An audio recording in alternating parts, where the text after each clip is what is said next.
Okay. Okay. Hello. Hello. Hello. Hello. It's me. It's Gage. I'm gonna undeafen this Discord call. Hello. Hello. Hi. Hello. So hello. Welcome to Shark Stream. It's me. It's your boy. It's Gage. I am joined today by Molly. Notable Hellboy enjoyer, which reminds me, there's a picture I need to throw up on the stream here. Hold on. There we go. Oh no, a picture. Yeah.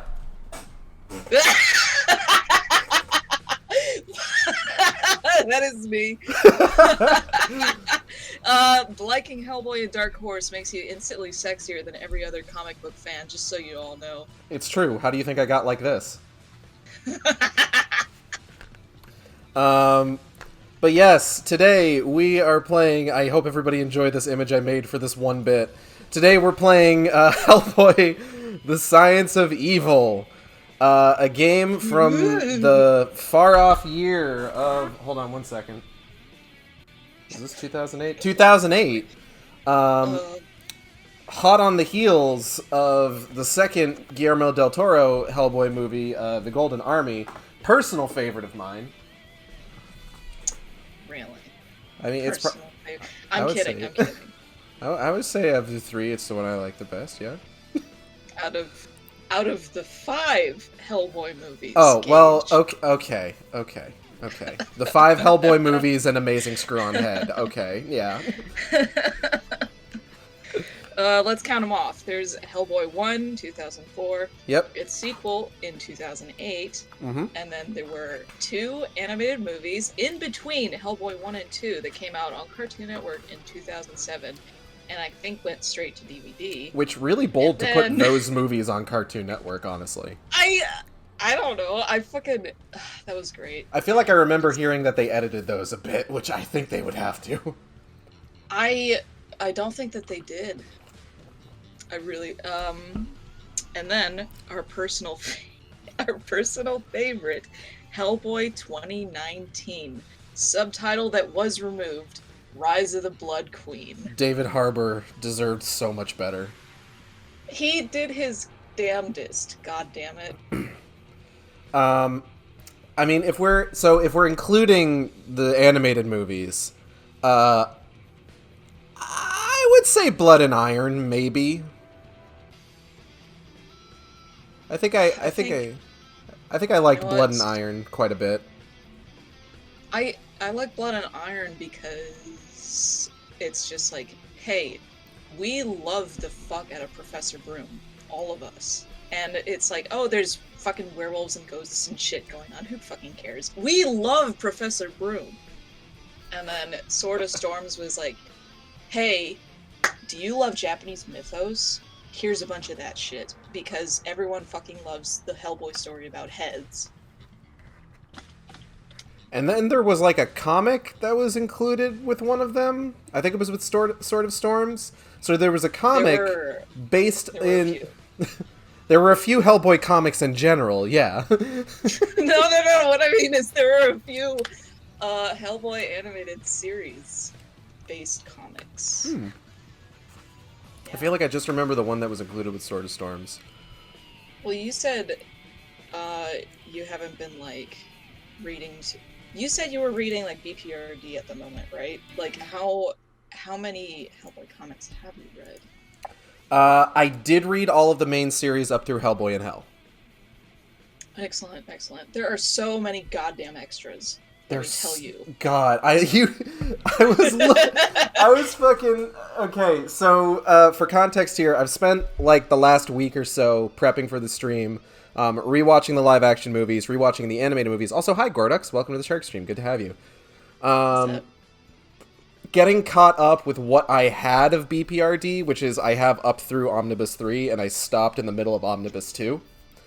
I didn't reread all of Hellboy, because, like, I'm gonna be honest, I just finished reading all of Archie Sonic, and, like, I can't put myself through something that big of a commitment again. Did you really? I saw you posting about it, but did you really read through all the fucking Archie comics? I read through everything except the Sonic X series. Oh my god. I skipped Sonic X because I just, like, I probably really don't need to read this. But yeah, otherwise, yeah. Jesus Christ, man. I had a few slow work don't wanna days, get okay? Well, you know, you gotta do something with your free time, and there are so many fucking Archie Sonic comics. There really are. I can't imagine you reading all that and being the same person you used to be. Listen. You know, I think I did try to download those, and I think I did try to read them, but I was just like, I started with the very, very first Archie Sonic comics, and I was like, I can't look at this anymore, I gotta stop. That's pretty rough, admittedly, yeah. Okay, Look, so God made me special, okay? And I have a very bad attention span. I mean, same. But you know what? How I got around that is I turned Archie Sonic into a special interest. Then I couldn't do anything but commit to it. But to kind of put myself on blast here, there are 2 issues I skipped in the middle, but in my defense, it was like a 2-issue parody of, like, the first generation Guardians of the Galaxy, so I didn't think it was that important. I don't even know what that means. So you know who the Guardians of the Galaxy are, right? Or at least the current team of the Guardians of the Galaxy. Sure. So, sure, I saw the movies. So the team in the movies is not the first iteration of the Guardians of the Galaxy. Guardians of the Galaxy started, like, way back in the day. And for some reason, some writer for Archie Sonic thought that's what kids in the 90s wanted to see. Or maybe they were in the early aughts at that point. I think this was... Was this post-Sonic Adventure 2? I thought you were going to say post 9/11, dude. I mean... I'm so sorry. I mean... Hold on. Was Sonic Adventure 2 post 9/11? Asking the real questions here on the Shark Stream. Hold on. It wasn't. Hold on. The original game, no. Adventure 2 Battle, yes. Okay. The original game was June 18th, 2001, so it just missed it. Are you serious? I thought it was before. Oh my god. It was before 9/11. It was June. It was, in fact, 6/18. Okay, I don't... No more. Okay. Oh, fuck. Oh my god. Okay. We are absolutely ready to play this. Yeah, let's get into this. Let me get this music stopped. So while I'm going ahead and getting the game started up here, Molly, why don't you introduce yourself? Tell us a little bit about yourself. Well, howdy everybody who's watching. My name is Molly. My personal Twitter that you're seeing the art and username from is Skullduggo, where basically I love Hellboy, and whenever there's Hellboy stuff going on, that's where I go to talk about it. And sometimes I draw, and sometimes I do that for a living. Only sometimes, though? Only sometimes. As you can see, the companion art to Gage's persona is by me. And you because did... I thought it'd be cool. I thought it'd be cool if our little arts matched up. You did a good job. Thank you. So here we are at the title screen already. That took a lot less time than I expected it would. For some reason, there's an aesthetic here that feels like a Silent Hill title screen. Which Silent Hill had a book? That's a really good question. Let's watch the attract mode while we parse this out. Which Silent Hill had a book?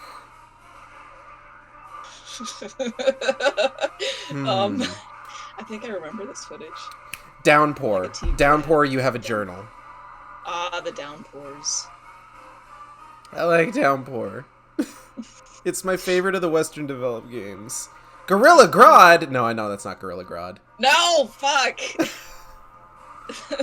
I know that's an established Hellboy character. Oh yes, an established Hellboy character of Gorilla from Von Klemt that he named number 10. Yeah, that one. Blanking on the actual name. Oh, shit. Do we fight the frogs in this?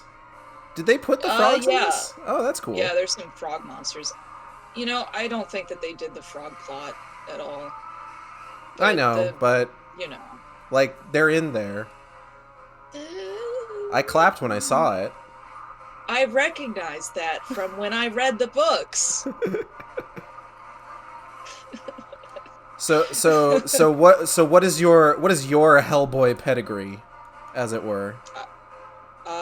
You like Hellboy? What? Name 5 of his albums. Oh, shut the hell up! Shut the fuck up! I swear to God. I'm sorry. You know I don't do that shit. I hate people who do that shit. I know. I'm sorry. I thought it'd be funny. Fuck, man. Just, dude, you can get into Hellboy any fucking time you want. Just you know, it's not like it's not a Marvel, it's not a DC. You can't just jump into any iteration at any point. There is like a 1 through 12, volumes 1 through 12. And then there's the Hellboy and Help thing that finishes it off and like closes the chapter on Hellboy's story. Well, there's the Hellboy line, and as companion to it, there's the BPRD line. Those are your 2 main stories. They recently converged, and then they just both completely ended. Let's see, BPRD ended 2 years ago now. It's weird to think that it's that recent. It's actually really cool to see that a modern, super famous like series had a conclusion. A conclusion to something very fucking famous. And then it kind of kept going a little bit. Yeah, they're just doing like fun stuff now, which is really which is good fine to see. Oh yeah, absolutely. Yeah, recently. It's not like they haven't gone so far as like releasing a story. It's just like, yeah, we're gonna that didn't happen. We're just gonna undo that a little bit. No. This isn't that kind of story where you have to like retcon anything. They've printed some mistakes, but God, what the fuck was I saying? Yeah, there's a lot of Hellboy stuff. There's a lot of extras. There's also some novels, and just you know, it's a fun indie comic, and it's a lot like reading poetry, visual poetry. It's not hard to understand. It's not hard to grasp. It's got its own lore and stuff that draws from real life stuff too. Yeah. Like mythology and things like that. For example, Hyperborea was like this ancient pre-human land of highly advanced civilization that was like on par with Atlanteans and stuff. And it's like that's like a thing in Hellboy is flashing back to stuff that happened in Hyperborea that has effect on the current plot. Yeah, because Mike Mignola, he grew up on like poetry and Dracula stuff and horror and I don't know, just shit that he likes. You know, that is what Hellboy is. It's just shit that Mignola likes and wrote and drawn. And really, isn't that the best way to tell a story? Is just put a bunch of shit you like in it? Exactly. Because if you write about things you like, then people reading it are bound to like it. Because you're bringing that energy to the table. Real quick, I do want to talk about how the autosave icon for this game is the Xbox 360 memory card, which is very funny to me. Are they supposed to come up with like their own icon, or? I don't know. It's just really funny that it's the Xbox 360 memory card, because we're so like far gone from the memory card era of gaming that in this, the year of our Lord 2021, it's just kind of amusing. Oh have to remember, this was developed in 2007. Correct. So this game, to kind of get into the game just a little bit before we kind of pivot back to talking about Hellboy history and our connections therein to it. This game is explicitly supposed to be based on the Guillermo del Toro films. The design for Hellboy in this is the Guillermo del Toro film design. Like he don't got the cloven hooves. No, he's got boots. He's got a normal torso to leg ratio. Not that there's anything wrong with Hellboy's canon torso to leg ratio. You mean his big old monkey body? His big old monkey body. And it is, and they do bring in the actors from the movie to do the voices. So Hellboy is Ron Perlman. When you play as Abe or Liz, it is Doug Jones or Selma Blair. Which, interesting thing to note here, in the first movie, Abe was voiced by David Hyde Pierce, who refused to be credited because he was so impressed with Doug Jones' performance. Refused to be credited? Wow. Well, I don't know if, outright refusal. I guess he asked not to be credited because he, just out of respect for Doug Jones' performance. Mm-hmm. And then, of course, Doug Jones straight up just did Abe's voice in the second movie. And quite frankly, God bless Doug Jones. From what I see, he's a very, very nice person. Which, that's very good to see. So here we are, as the Heck Lad himself. Fuck this statue. Follow the rings! Look at that little guy. Hey, this reminds me of another video game. That was called Final Fantasy 13. Does it? Tunnel Simulator. Oh. Knock, knock. Okay. Hi, Chimera. Welcome to the Shark Stream. Wow. Good to have you here. Glad you could make it. Oh, I need to lock on. Hold on. Oh. 2, 3, 4, 5, 6. I'll get there eventually. Oh god. Is that the fastest that... No, I probably could have done that way faster. I was gonna say, no. If there's a delay on that... Oh... Oh, hold on. Oh. I almost forgot. Oh. I almost forgot. I need to give you this in real time. Okay. Okay. So, if you check the Discord, then you should be able to get it in real time now. Yeah. Oh, that's right. See, I was watching it on Twitch. No. Hello. Yay! We did it. Oh, whoa. Creepy. Oh my god, Hereditary ripped off of this. I can't believe Ari Aster is his name, right? Oh god. The mummy conglomerate. You know, just Hellboy things. Just Hellboy things. Look, he's covered in Sonic rings. He is. We were just talking about Sonic. We were.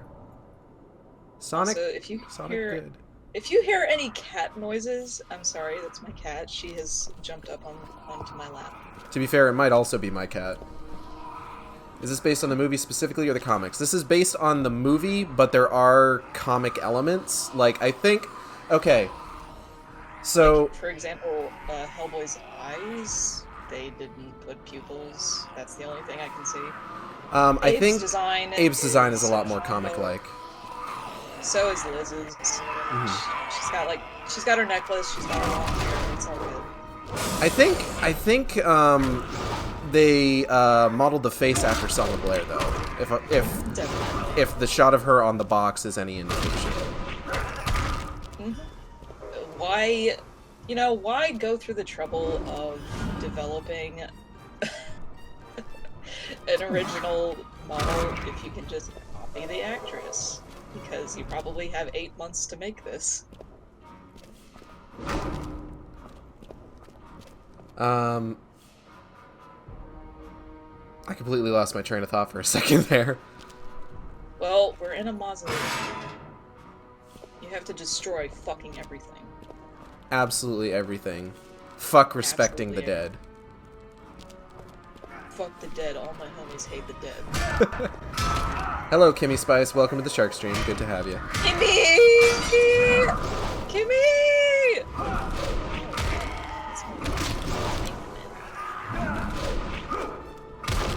Any friend of Molly's friend of mine. I'll hit this guy eventually. Oh shit. Is Cronin in this, or would that be a spoiler? Cronin is not in this. No, I think I saw Von Clement is in this because Gorilla is in this. Yeah, I believe. Let me. So.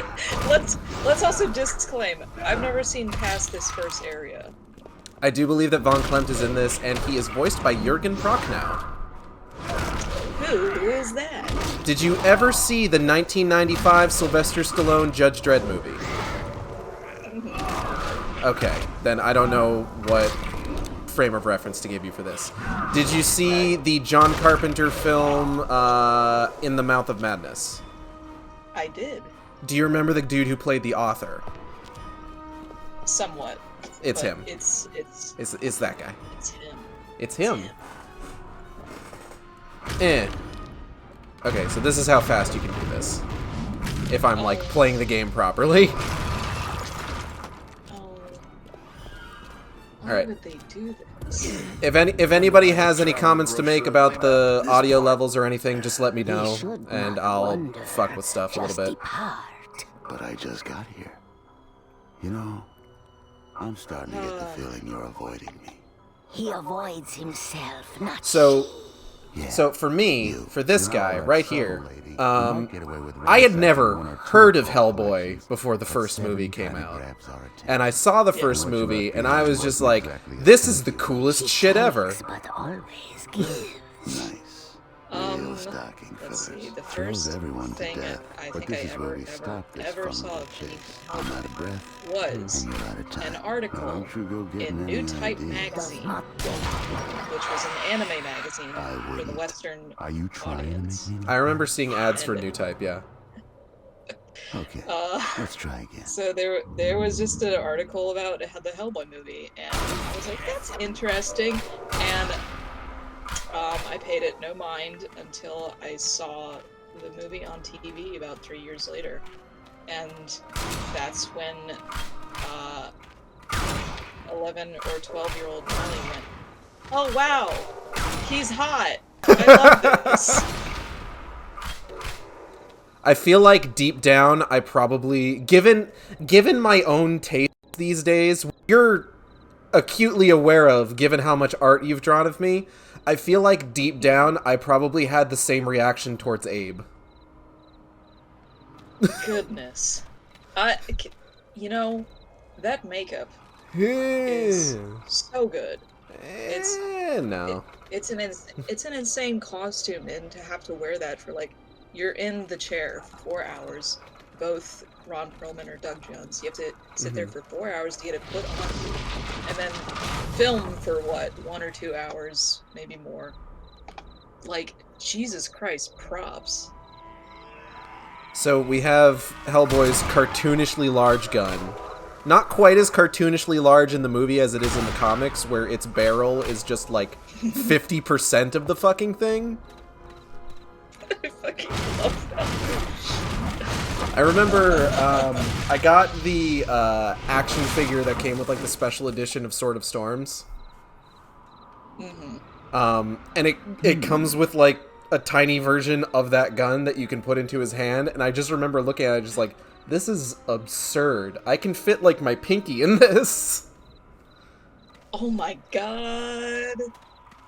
Let's see, I have one, quote-unquote, Hellboy figurine.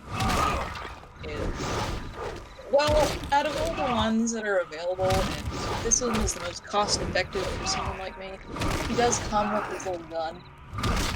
Grab the shelf. And yes, so the gun is like completely unpainted. It's just gray. Mm-hmm. And yeah, enormous fucking barrel. It just makes it look like it's one bullet. That's all you get. What's the grab button? It's RT. Okay. The trigger, you know, the trigger button. It's how you know how to grab and shoot. I don't know what just happened, but that guy's dead, so I'm willing to take it. Oh, wow. Oh, shit. Okay. Wasn't expecting that. You know, in preparation for this stream, I was like, oh, I should pull up a guide. And now I'm just like, well, I have no idea where Gage is. I seem to be in some kind of graveyard. I seem to have been in a graveyard for maybe the last 20 minutes. Oh! You're gonna like this. So those little guys... Yeah. They are called... they are referred to as Bambinis. Oh, I love it! Dear Bambinis, please don't curse me. Little Bambinis, you have to kill all of them. In violent, grotesque ways. I hope the regional folks who would understand that Curse of the Bambini joke enjoy it. I grew up in Boston. I have to have this knowledge, and I must impart it to all of you. Why let me rip this dude's head off? What the fuck? I can't. Did you notice the big glowing part on the enemy? Maybe you should grab that. Wow, what a helpful guide. Oh no, that was just me. Oh, okay. Wow, what a helpful guide. There we go. Yeah, reel it back, reel it back.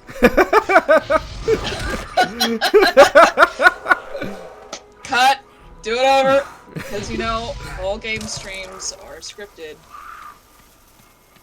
Oh god, do I have to start the whole thing over? Like, I'm 20 minutes into this game. Oh god.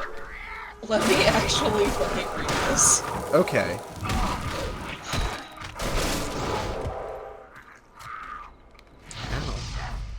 The next area is like the old game Gauntlet. You have to destroy the green cursed graves to prevent any more Bambinis from spawning.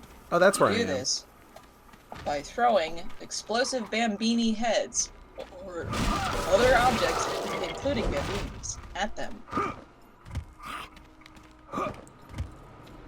You have a finishing grapple move for every enemy, and the Bambini is having its head pulled off and becoming a bomb for you. That's awful nice of it. You can get an achievement if you hang around long enough to kill 25 of them. Oh my god. I feel like I'm getting close. Oh! Oh, okay. Okay. I was wondering, like, what? Okay. You know what? So you have to use them to destroy the green graves, because on a map on a screen brown, when you see something green, you should probably do something about the green. Crush, kill, destroy. I think I need to, like, build up energy meter in order to pull their heads off to begin with. Allegedly. This is a video game, so maybe. Ow. I don't know. I kill little man, meter go up. That's all I know.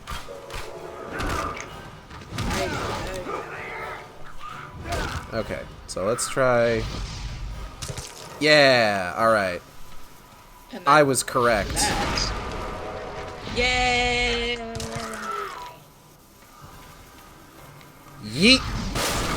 Alright, we're good. The ghost barrier. That barrier is pretty ghostly. Fuck this guy. I do think it's kind of ghosty. There might be ghost faces coming from. Oh! That's a big confirmation. Oh, that's cute. Oh no, there's more of them. No. Gotta pick up objects.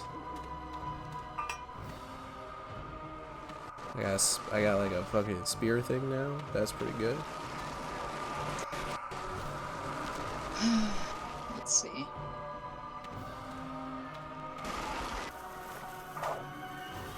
I gotta defeat the witch. Just the witch.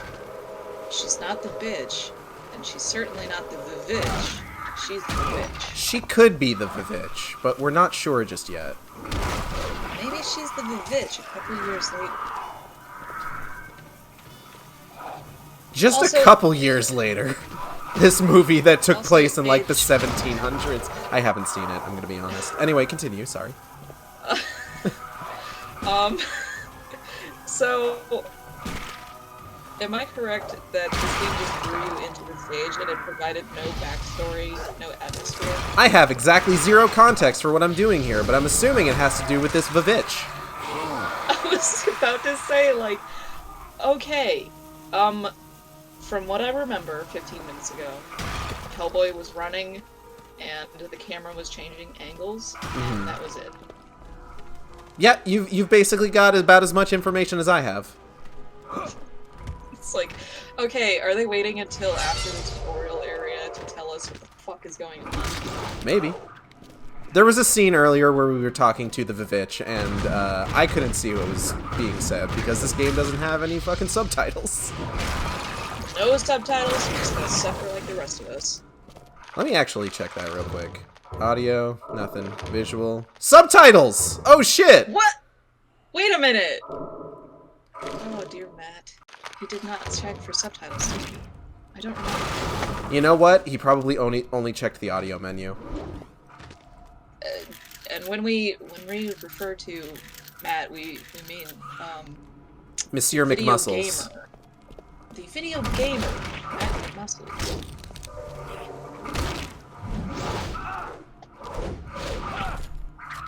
Ah, I can't fucking... Stop it!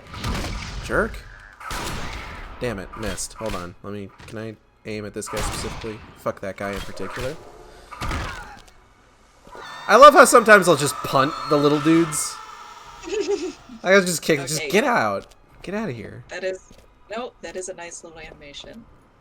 I'm glad that it's here. Actually, you know, I'm gonna say, maybe this game isn't as bad as I thought it was. I But, mean, it's still early. It is still early, so our opinion could worsen. Just like how the fucking model spawned in and it freaked out. How hot is this werewolf? I need a scale of 1 to 10. Gotta find the exit. Classic video game objective, find the exit. Where is it? Oh, so the guide says, don't touch the green graves. You can't open them yet.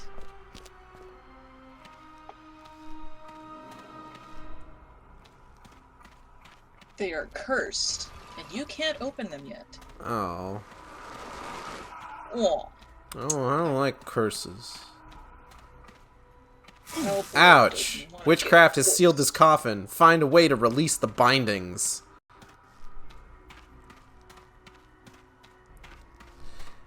You know what I was thinking about the other day when I was kind of like going through the live action movies?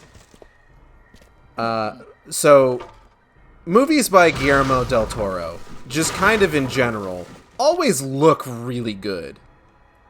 Oh yeah. Like, the dude himself, it's either that the dude himself has, like, a really good eye for, like, creature design, or he just knows the right people. Whichever one it is, it's just... It's specifically creature design? I would just say design in general, honestly. Yeah, Guillermo does have this, he has this, like, little journal that he writes and draws in when he's, like, on set with movies or, in preparation for, like, making a movie or something. So, from what I know about the first movie, the Samaritan... Samael? Don't bother. Samael. If you ain't got the Samael password, was don't waste your in time. part conceptualized Well, that may and unlock a designed by lot of Wayne things. Barlow, But this is just a gate. the famous Cursed, fantasy sure, and sci-fi but a artist. gate just the same. Isn't that the same? Isn't that I the need guy to that get did in some there, designs and for you're the gonna Dante's I'll make the Inferno rules, game? pal. Curses weren't made to be broken.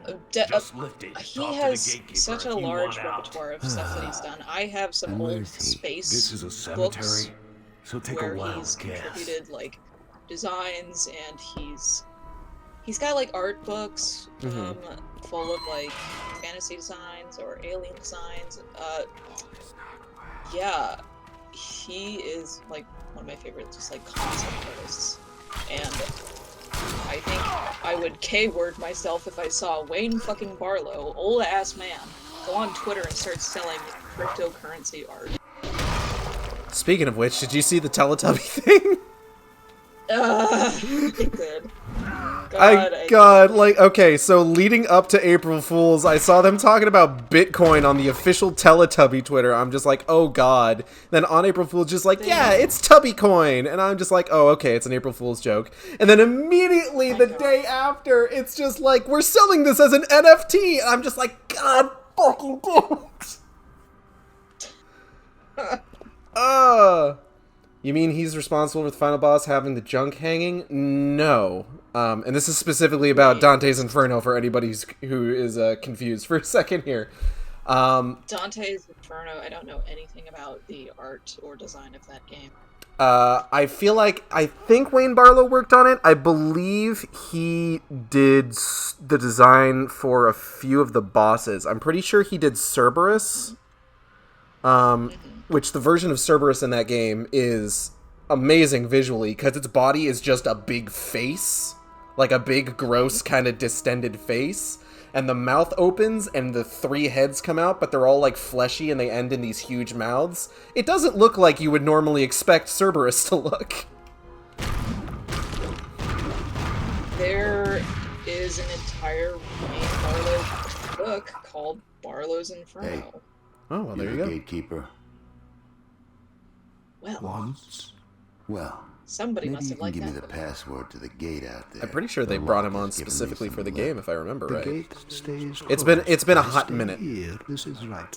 I don't care if it's Things right. relating I to gotta hell get through. and Wayne Not Barlow. without my wife. She has What been were we talking bound about? We to were this talking place by about that the evil designs creature. of the movies. Yeah. And I have not the strength. So, Let's see. just like the Hellboy movies, Guillermo Let's see del what I can Toro's do. whole repertoire in general, designs are fantastic. I I was thinking about that in comparison to the 2019 movie, Beneath the flightless angel.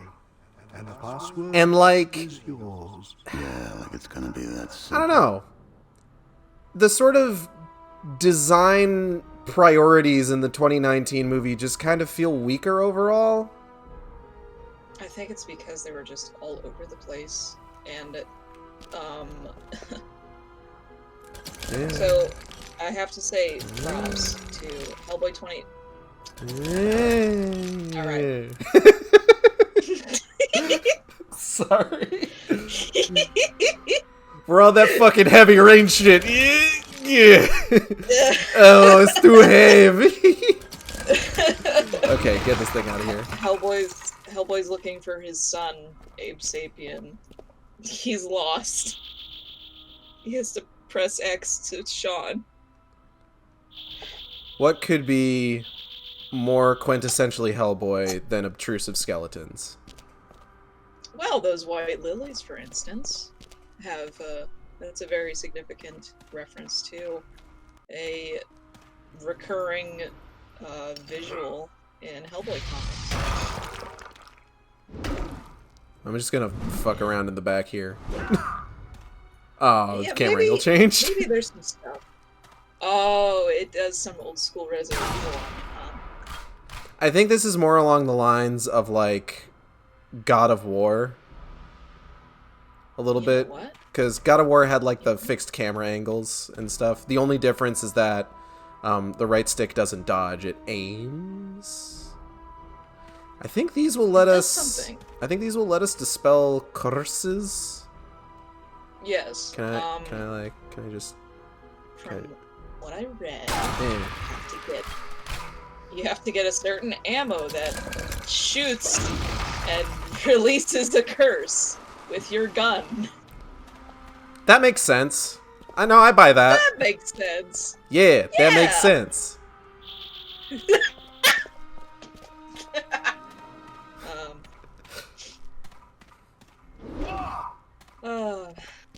Gotta find the flightless statue. The second Hellboy movie looks amazing, in my opinion. Yeah, I agree.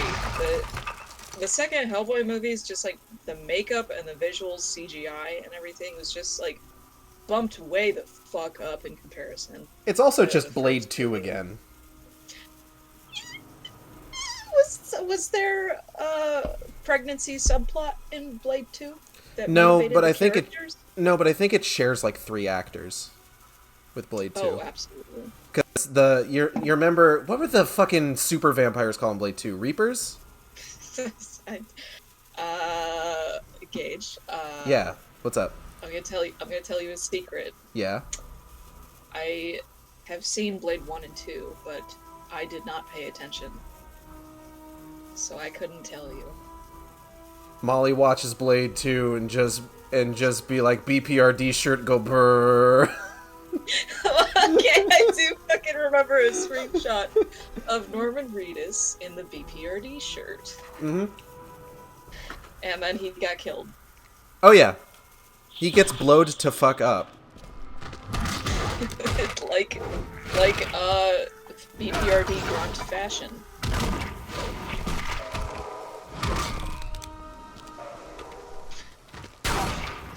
There's a lot of Bambinis around here. Look at all these Bambinis. You know, Hellboy sure fucking loves killing little Bambinis. Come here, little Bambini. Let me rip your head off. Yeet. There's a lot of fucking eating in this. I don't think... Can I, like, switch ammo? Is there a button for that? Hold on. Oh, No. God, I don't know. Oh, no. I mean, there isn't, like... I'm not, like, hurting for ammo or anything. But, like... Fuck this guy. Let's see. The story is kind of whatever, but the visuals are good. That's I never true. saw any Blade movie. I dismissed them based on the trailers, TBH. First Blade is really good. The first Blade saved comic book movies. Like, yeah. we as a society need to acknowledge that. The first Blade saved comic book movies. The second one is pretty good. I really like it. What and the hell was the state of comic book movies at the time? Blade came out the year after Batman and Robin and Steel. Is that the year 2000? Nope. Okay, Blade was 1998. You have thanks. 1990. The word is What I know yours. about Yeah, comic but book what about movies the- from that time was Spawn and The Mask. I always forget that The Mask is a comic book movie. I'm gonna be real with you. You know what's even more shocking? What's that? There was a recent The Mask miniseries like 2 years ago. On like a comic? It's published by Dark Horse. Okay. That tracks. You said miniseries and my mind immediately went to like a TV show? There was a cartoon I do remember that. I've never seen, but from what I understand, it was just a cartoon based on a successful movie. The Mask movie and cartoons are a huge departure from the comics, aren't they? Yes, the Mask movie, from what I understand, adapts some scenes, but changes them quite a bit. Is it one of those is it one of those movies where it's just like if you read the comic you'd be like scarred if you were the kind of I person think, that like only knew the movie? I think the comic books are a lot more intense. Actually, the BPRD comics and The Mask share Mr. John Arcudi. He's So responsible for the creation of a couple really kind of significant BPRD characters, isn't he? Yeah. So, God, gatekeeper he says was on thanks. BPRD for that's so what I was fucking waiting long. for. I remember seeing his name a lot when I was looking through sort of like the list on Wikipedia. Speaking of before I forget, because I did want to bring this up during the stream, I have a bit of a fun story to tell with regards to Hellboy comics that I told you about the other day. Oh yes. So I hear remember, I believe this was after the first movie. I want to say in the lead up to the second one. I was interested in getting into the Hellboy comics. Mm-hmm. Give me 1 second. I got a message on Discord real quick.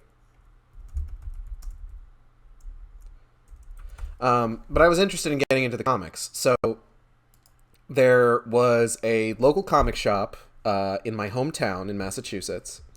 That like it was really close to like a bunch of like the schools in the area. So every so often I would, drop by when I could. And I go in there and like I'm looking around for it, and I go up to the desk and I'm just like, "Hey, do you guys have any Hellboy comics? I'm not seeing any." And the guy at the desk tells me that they don't carry Hellboy comics. And I was curious as to why. As it turns out, evidently, the owner of the comic shop, whose wife was one of my teachers in school, the owner of the comic shop went to a convention one time where he met Mike Mignola, and asked him, "Oh, you're the guy who does Hellboy?" And he said, "Yes." The owner of this comic shop told Mike Mignola to his face that his comics sold like shit.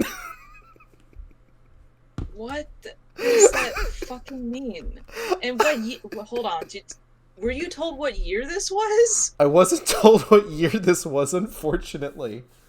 Because let me say something, because like Hellboy's sales and fame has been so profound. Like, Atlantis: The Lost Empire, the Disney movie. Mm-hmm. If you go through and you watch like the behind the scenes, Mm-hmm. you'll see the two lead guys were like, we were such like fans of Mike Mignola, we just asked him to come on to do the art, and they're like fanboying about it. Mm-hmm. And this is about 7 or 8 years after the first Hellboy comics, and it's like, it's been pretty big since its like release. What the fuck is this guy's problem? I don't know. Now, to be fair, I'm hearing this secondhand. This is, again, I was like a teenager and I was hearing this secondhand. So Lord only knows what the true story was, but like, just that has stuck in my mind since my youth. That it's like, the reason that I could not get into the Hellboy comics sooner was because the owner of the nearby comic shop was profoundly rude to Mike Mignola to his face. And I guess they just stopped shipping him Hellboy comics. I don't know if that's something that he can do. Like, it's probably one of Dark Horse's most, like, popular series. And I think you told me that they're generally pretty good about, like, creator-owned comics. So, I don't know. So from what I understand how comic book shops work, because when I have to call into mine, they have to check like stuff that's coming to them, because like they get stuff through the Diamond Publishing, which is like the main publishing thing for like everybody. Yeah. So you can pick and choose what comes to your store. And if customers want something, they can call in and be like, hey, I want to order this. And sometimes the owner will order it in.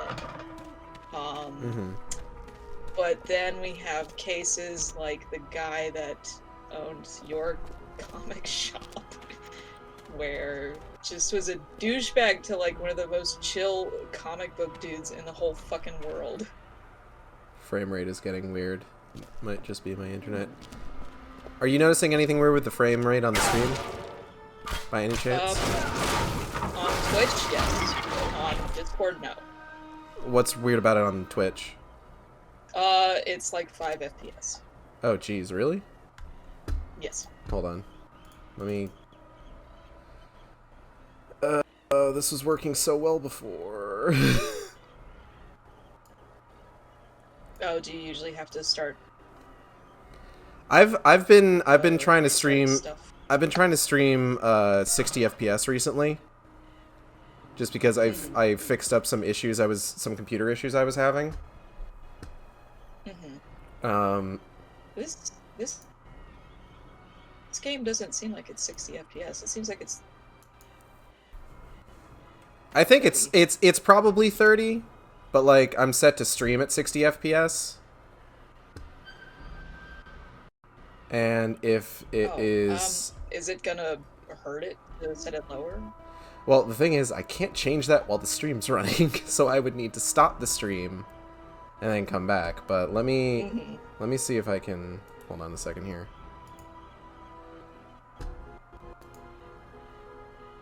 I'm gonna actually Intermission, guys. Not really intermission yet. Well, you know what? Let's take a moment here, actually. We're gonna go ahead and let's You wanna take a fiver? Give me 1 second. Oh, I heard that. That was me moving my deer. It's not like this all the time, though. It was going okay most of the time. I'm not noticing any drop frames on my end, so I don't know. Oh, I have Twitch open just so I can check out the chat. I got the BRB screen up, which also features Molly's art.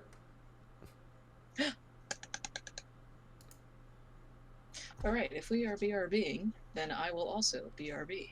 Okay, I'm gonna keep audio on. I just wanna make sure that things are working real quick here. Okay. Yeah, you can take a moment if you want. Hang up now. I will return momentarily. Sure thing. Alright, 1 second.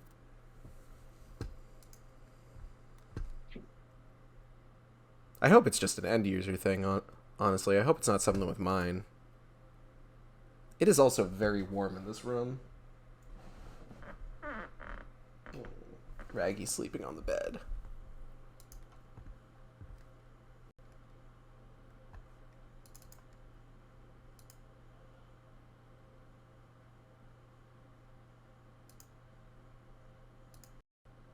My computer is moving a little slow, it seems like, so I'm hoping it's not an issue with my computer. I'm trying to at least get some music going here.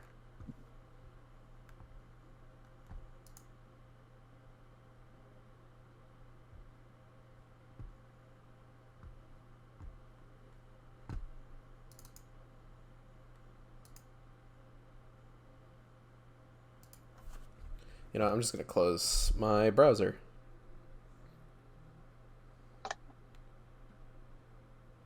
Browser has been closed, so now no music for anybody. That's what happens. Where is my goddamn... Please, just bring me to my stream. I beg of you. Alright, I'm going to pull my stream up on my phone. I'm going to take a look at how it looks on my end. Give me 1 second.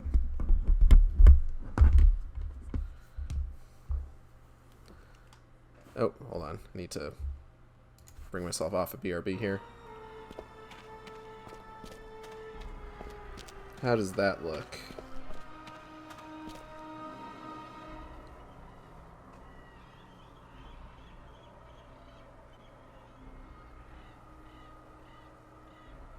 That could look better.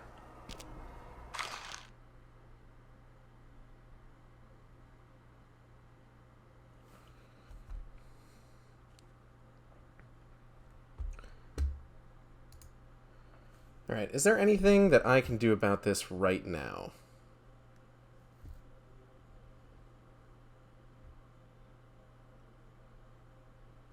Without crashing my computer. Let's see. How difficult would it be for you to test if another game would run better, just to compare? Oh, I don't know.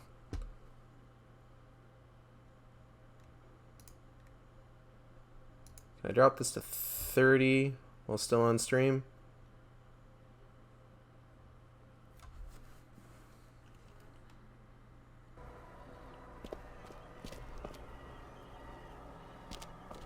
Does that do anything? Hello. Hello. It looks fantastic. Ooh. Oh. Uh-oh. Yep. Nope. That's just the pause screen you're seeing. Okay. I was looking at Discord. Fortunate. I'm trying to see. I shouldn't be having this problem. Okay. What is going on? I don't know. Alright, we're going to need to be right back. I'm going to have to splice this stream together in Movie Studio Platinum after this. But we're going to be right back while I see if I can get this figured out here. One moment. We should be back. Let's see if the things that I've done here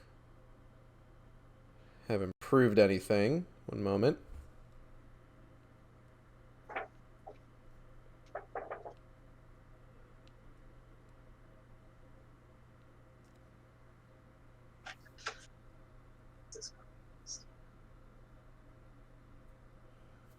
Waiting for Twitch on my phone to tell me that I'm live. Sorry, I had to pacify my cat. It's alright. We She should has be a very strange quirk. we should be back up and running. I'm trying to get Twitch to tell me that I'm streaming on my phone here so that I can see how well it's working. Okay, there we go. Alright, let's try moving around here. Okay, that's way better. Alright.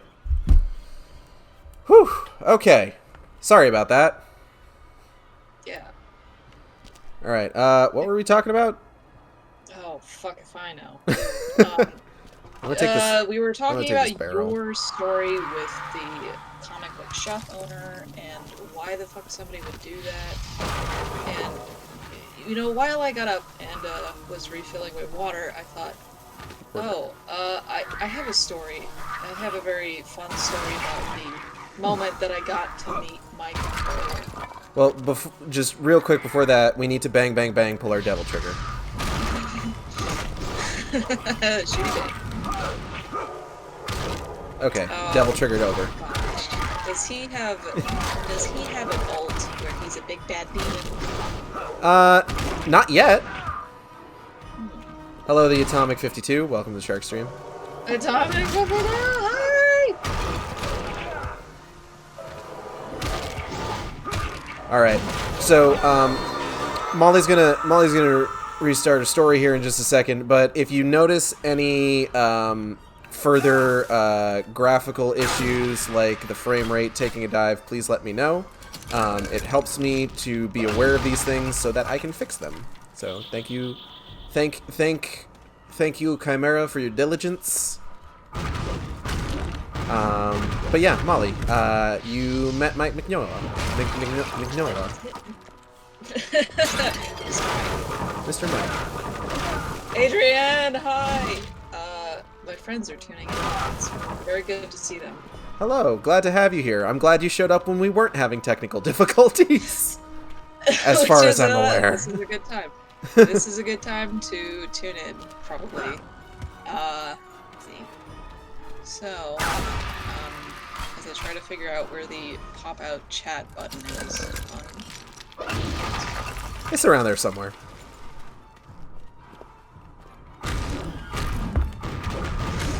Okay, I was about to go into recalling a story about when I got to meet Mike Mignola 2 years ago, when he came to Columbus, Ohio for CXC. Hell yeah. So, CXC is Comics Crossroads Columbus. It is a comic expo featuring local indie artists and whatnot. And for years, they had been trying to get Mike Mignola to come out to some convention in Columbus, no matter what it was. The owner of my comic shop has told me that for years I've been trying to ask him to come out, because Mike Mignola knows Jeff Smith, the creator of Hellboy, who is the founder of CXC. Huh. Yeah, Jeff is all over. Like, if you go there, you'll see him, like, dart around and stuff. That's cool.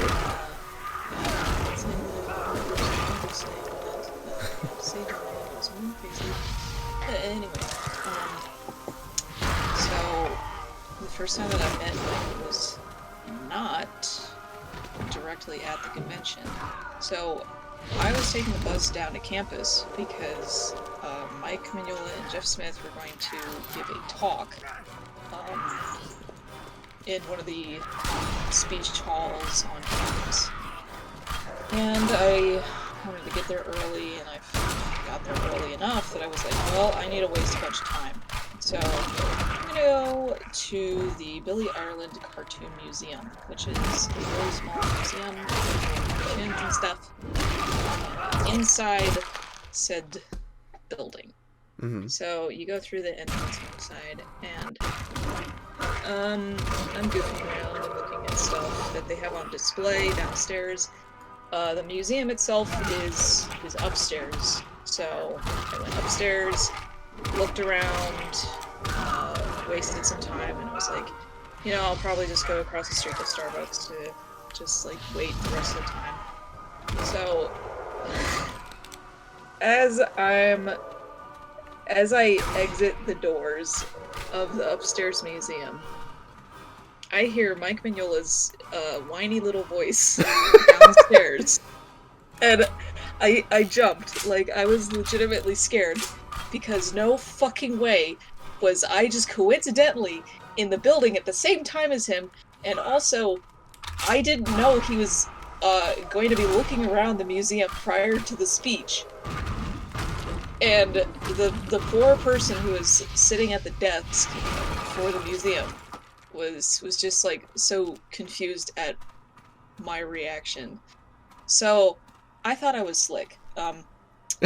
So I start walking downstairs, and I go up to the tour guide, and I say, I'm sorry, can I join in on this?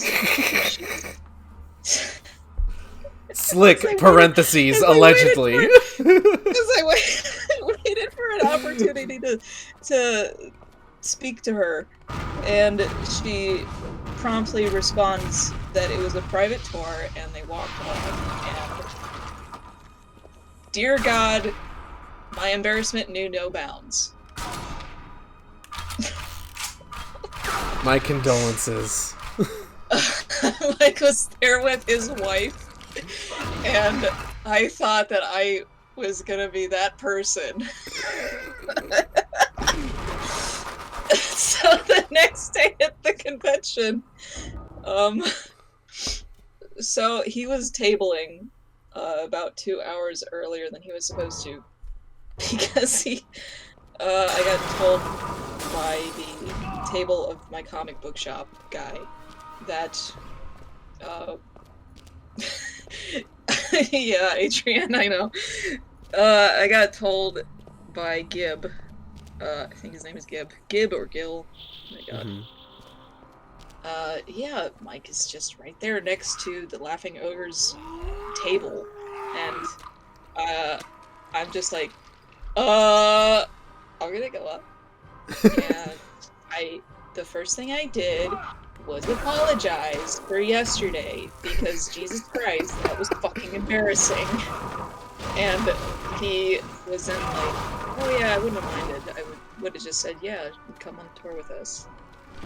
And it's like, yes, I understand you're very chill, but I'm still going to apologize for that. I don't wanna put you on blast too hard, but like I'm just imagining like you looking at this opportunity and thinking like, ah yes, this will be an excellent name drop opportunity one day.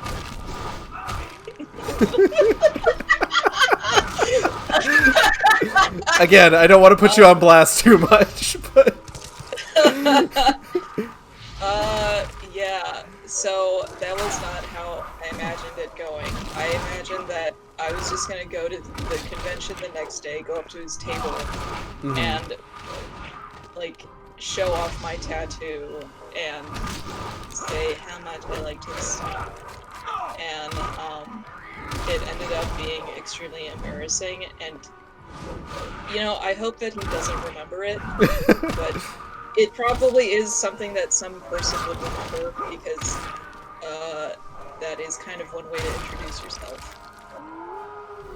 can you imagine going up to Mike Mignola again one day and him being like, "Hey, I remember you," and you just die on the spot?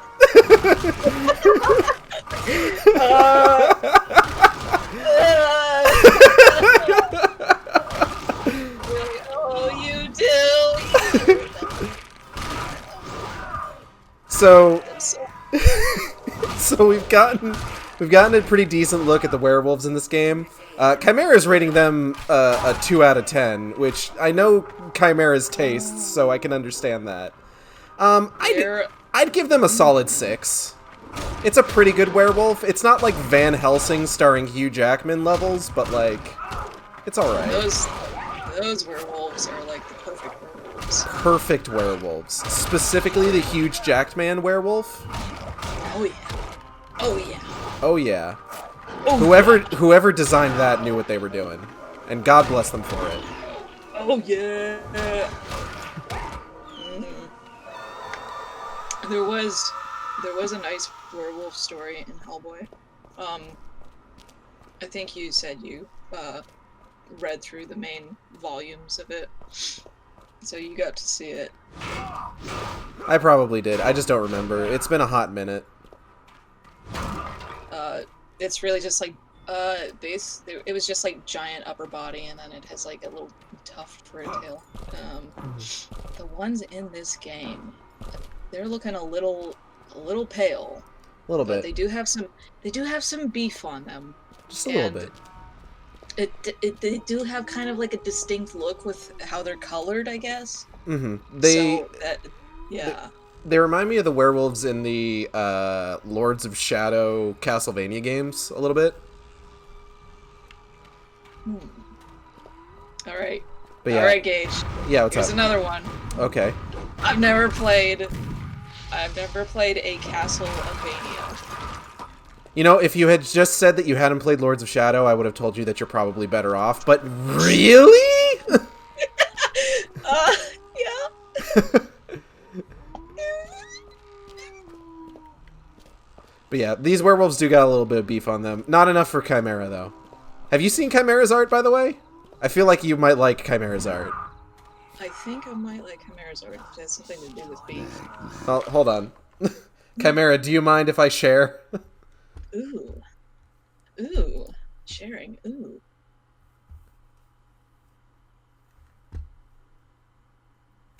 Okay, so one second. I gotta go to my phone because I don't dare open my my goddamn. What am I trying to say? I don't dare open my Firefox on my computer if that fucking tanks our frame rate. Yeah. So I remember this is a bit more. This isn't related to Hellboy, but I remember the first time that Chimera ever came by my stream. He asked about my persona in the bottom right corner and mentioned that he was an artist himself. And he mentioned that his work would probably be a little niche, and it's something that, like, if you're not into it, you're not into it. And I'm just like, I'm getting like more and more curious as he's going on. And then he links me to his Twitter because he was worried about how I would react, and I opened his Twitter. I'm just like, oh, dude, you're good. This is fine. Wait. Oh my god! I just put the link. Oh my god! Boobs. Yeah, I like this. Oh, I like this. Oh! Oh! Oh!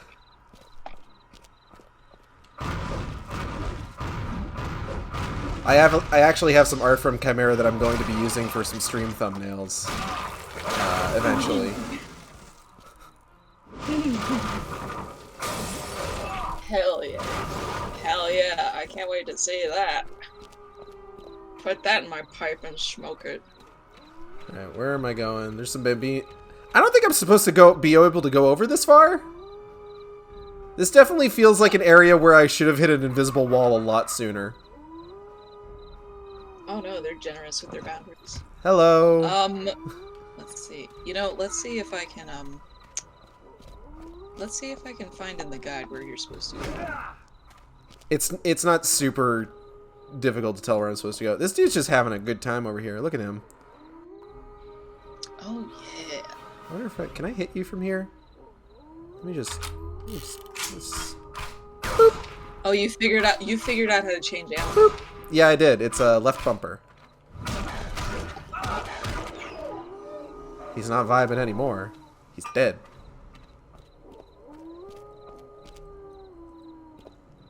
Can I hit any of these guys? Oh, hold on. There's a dude like right here. Yeet. Ow. That was rude.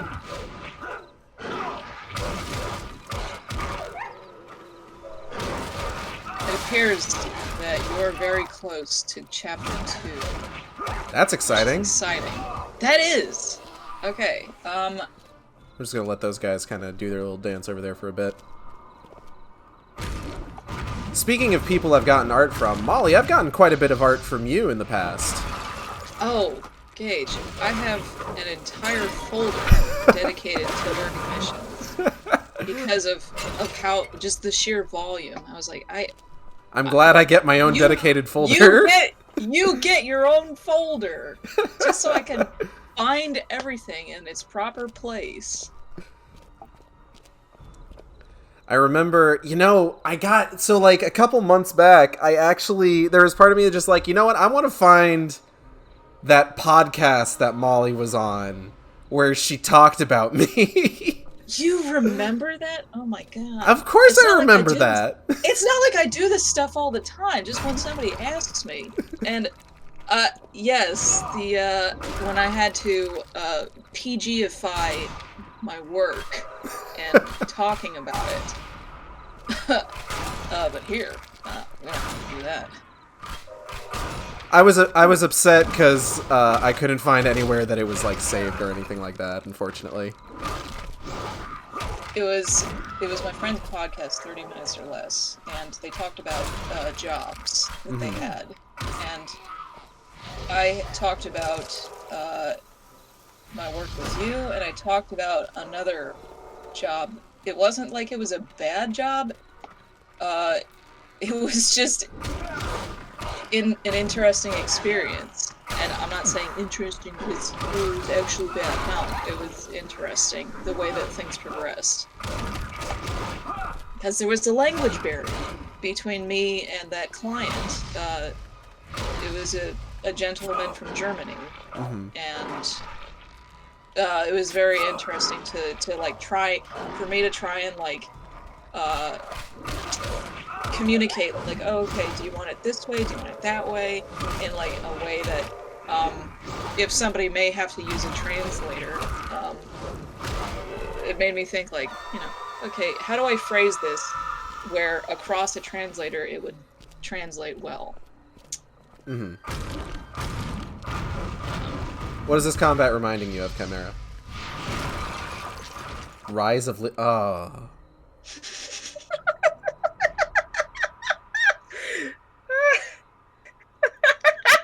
Okay, if anybody donates to like the 50k channel points thing for me to play a different game for 10 minutes, it's gonna be right lyric. I'm telling you right now. Oh. I will no. walk out into the other room in front of God and all of my roommates and pull Sonic Boom off the shelf.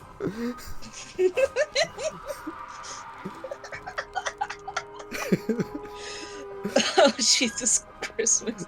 Sorry, Please please. donate. Sorry, please continue. Um, Of course I have the game. You think I'm not gonna have that game? of course he has this game. He has all the cringeworthy games you can think of. I just bought the Hellboy game for the PS1 specifically to have Molly back for another stream. Oh yeah, I was gonna ask about that. Like, Yes, absolutely. hell yeah. So, subscribe, follow. Please subscribe. Follow I Gage. have really good emotes of my cats. Here, I will post them in chat. Hold on. Gage, you play pretty regularly. Hold on. You always have something to do on stream.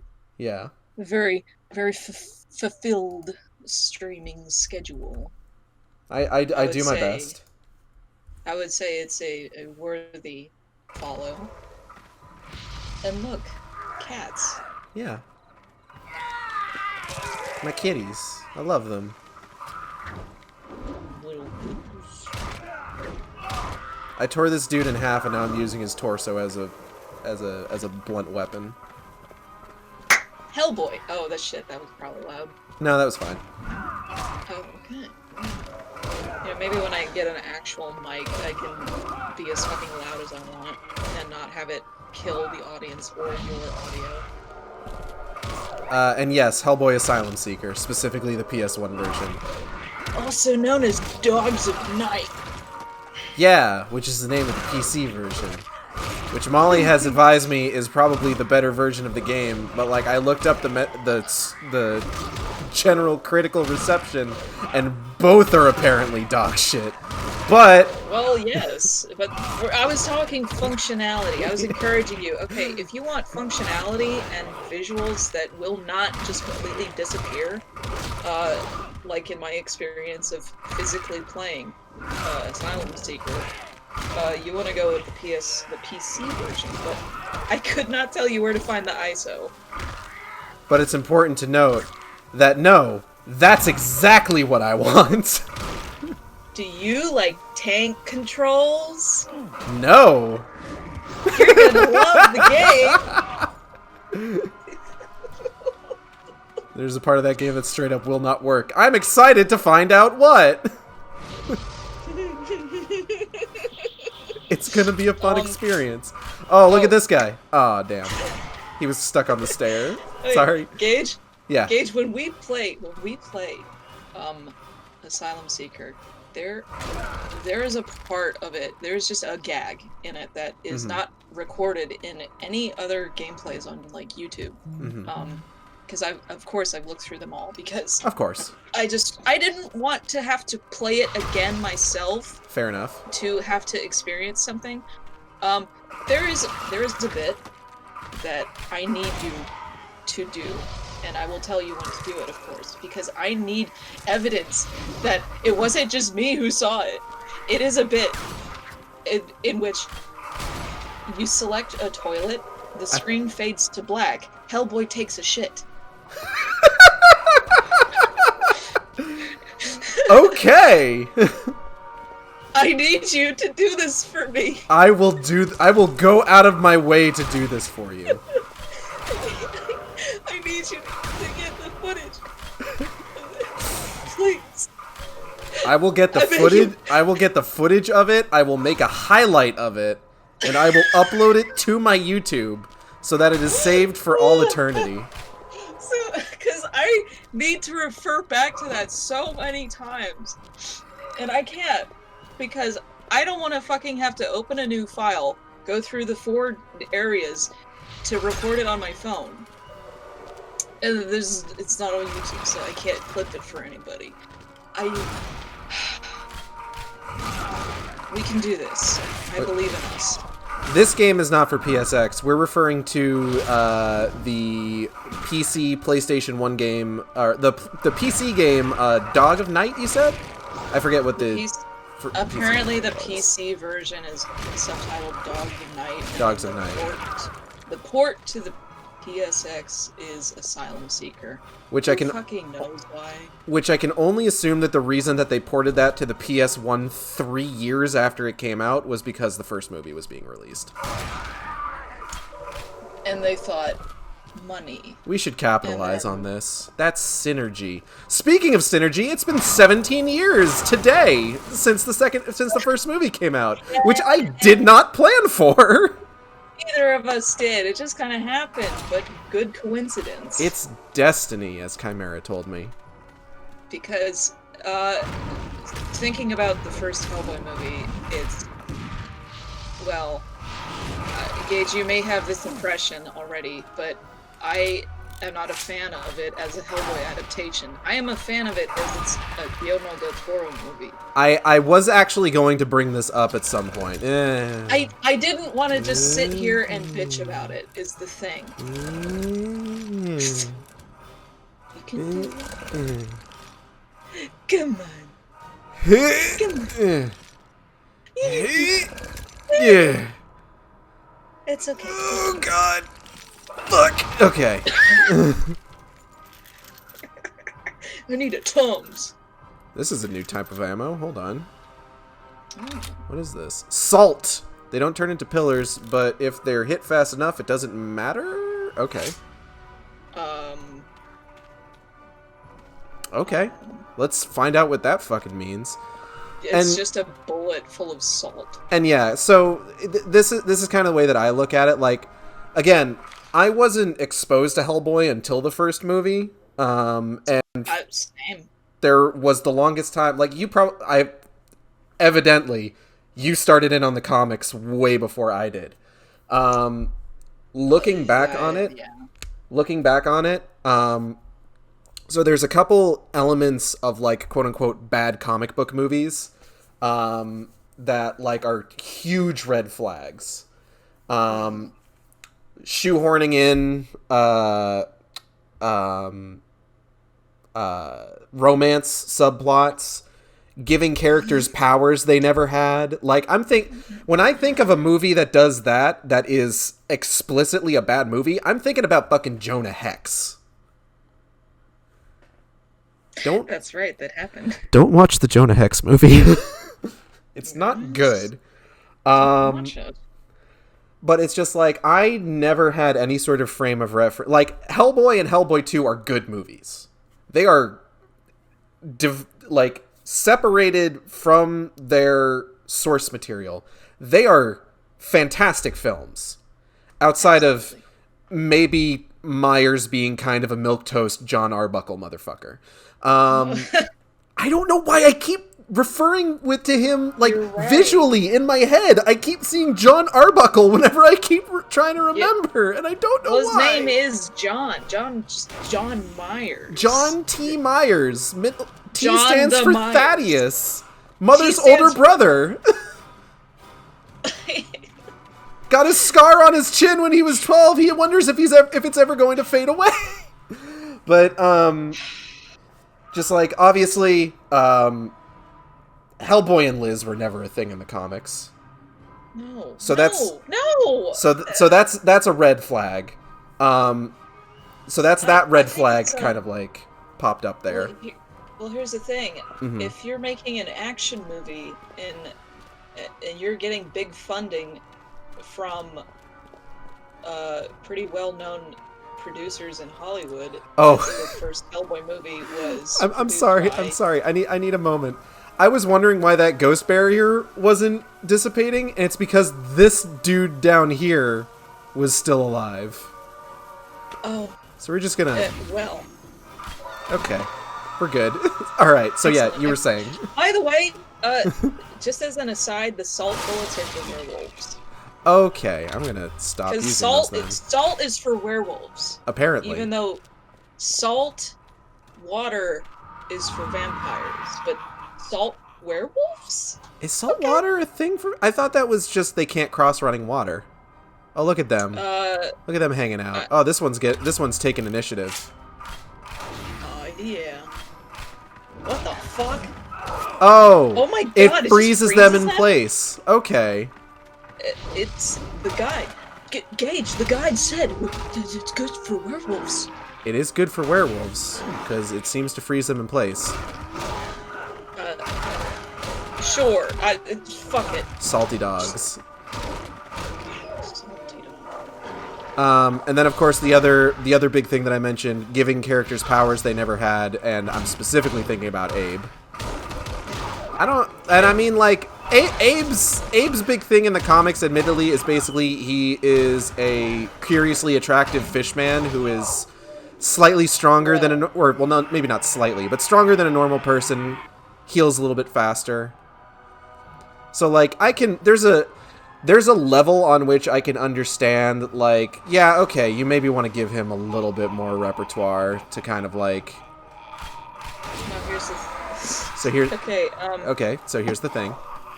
So here's the thing. Okay, I had a friend who put it like this once. Comic book Abe could beat up movie Abe. Oh, for sure. Damn it. Because if you had comic book Abe in Del Toro's movie, then it would just turn into a buddy cop movie. Because Abe is just as badass and well versed in fighting as Hellboy is, but you know, that's not how. I guess that's not what Del Toro wanted to do. So, they gave Abe. This is all speculation. They just gave Abe like some passive powers and stuff, and just assists book-wise. Even though Hellboy kind of doesn't need assistance book-wise, he is pretty smart, and he does know a lot of stuff. Mm-hmm. I'm resisting so hard to just, like, straight up bitch about the differences. I understand. The differences. The differences in the comics, you know. Simpsons nerd voice. Sure hope somebody got fired for that blunder.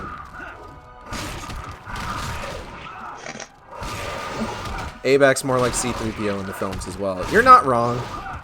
Oh my god. That's pretty accurate. Yeah.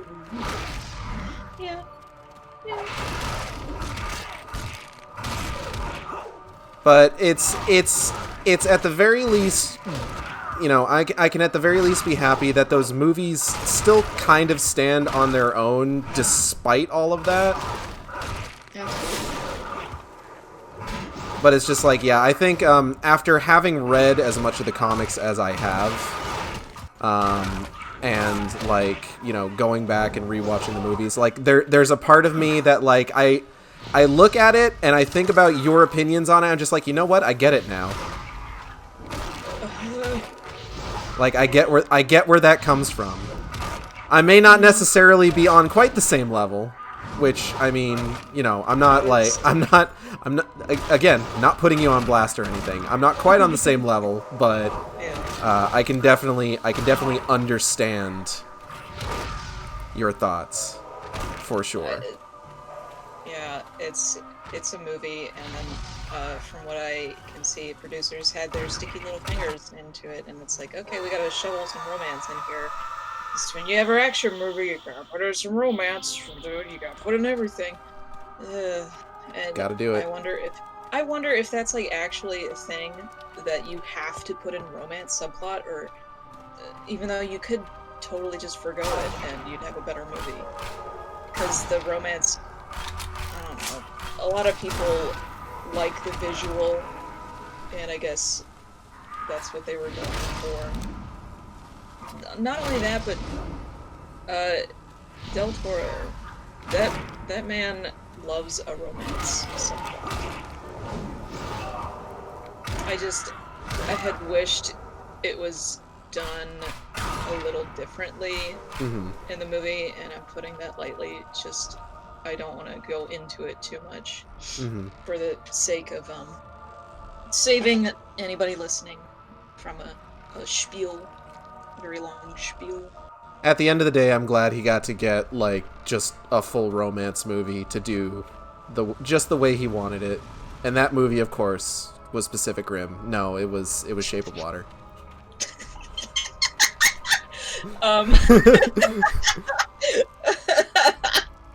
Fuck. That got you. My favorite Hellboy movies is the animated ones. They're the best film adaptations of the comics IMO. The animated ones are good. I really like the animated ones. Yeah, they have fucking Tad Stones was on those. Like that guy, you may know Mr. Tad Stones from doing like Darkwing Duck stuff. Darkwing Duck. Might have been a Disney stuff too. He's good.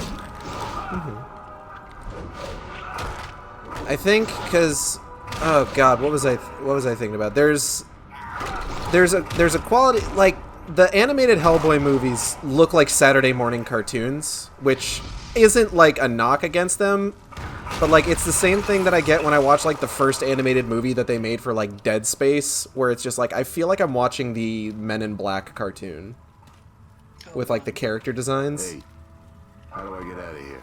Oh yeah, that's another thing. So, okay,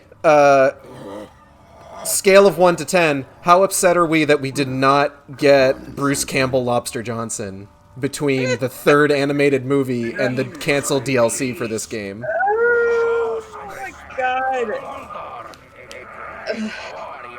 You can fucking imagine. Sorry. That would have been great. I never thought about this until you brought it up to me, because this game was not something I paid attention to.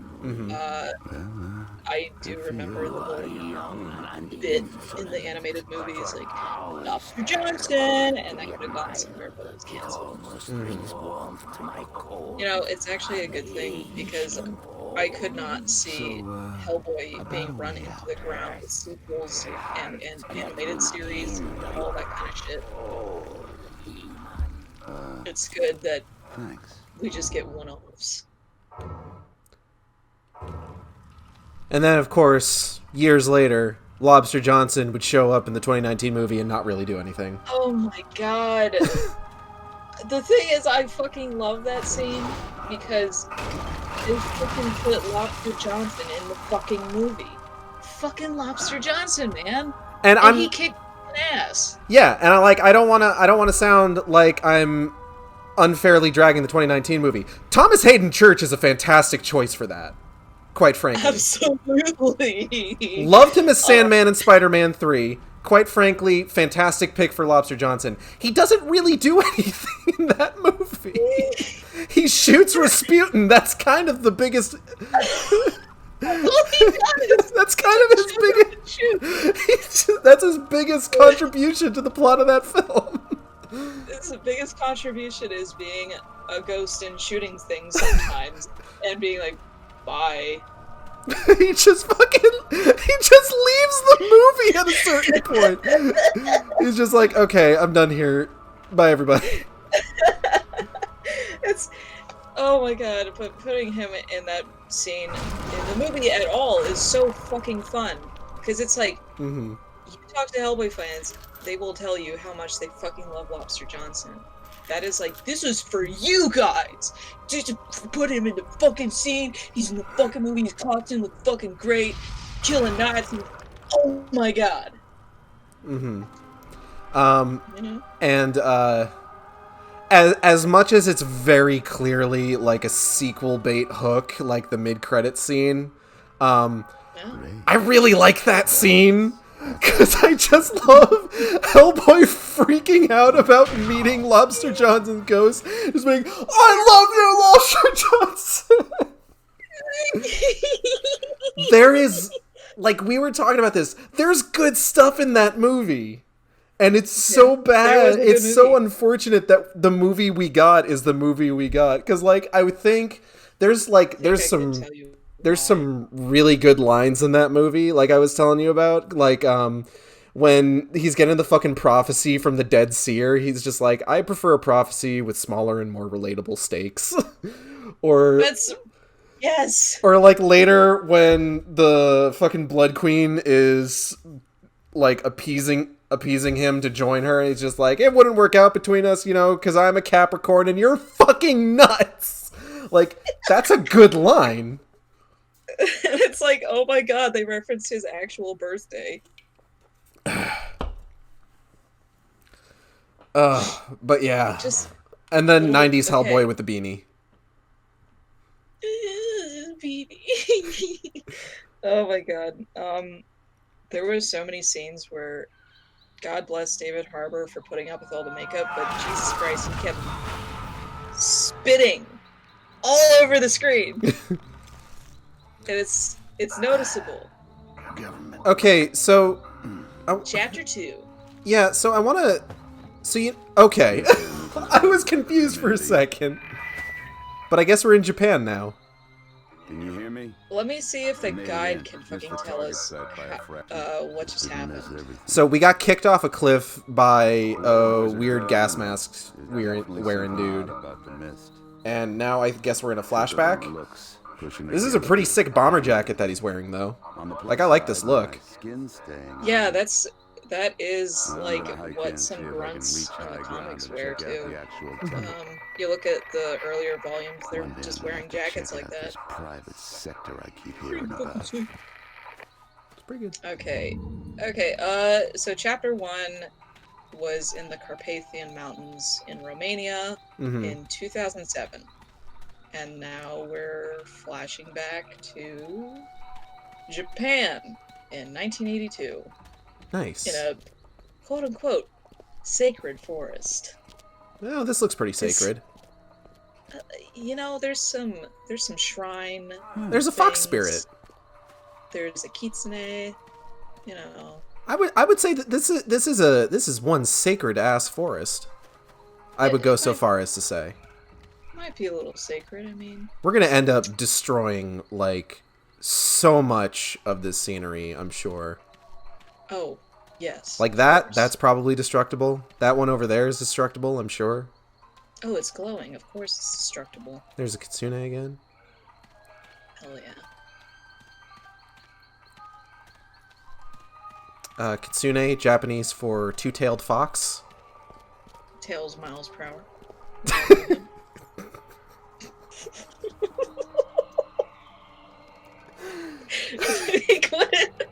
You just look over, it's fucking Tails. I'm glad you followed up on the reference that I was making, but I'm specifically losing it at Tails miles per hour.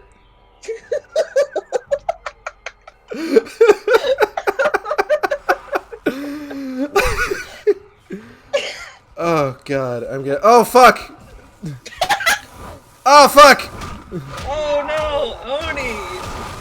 And they've got spears.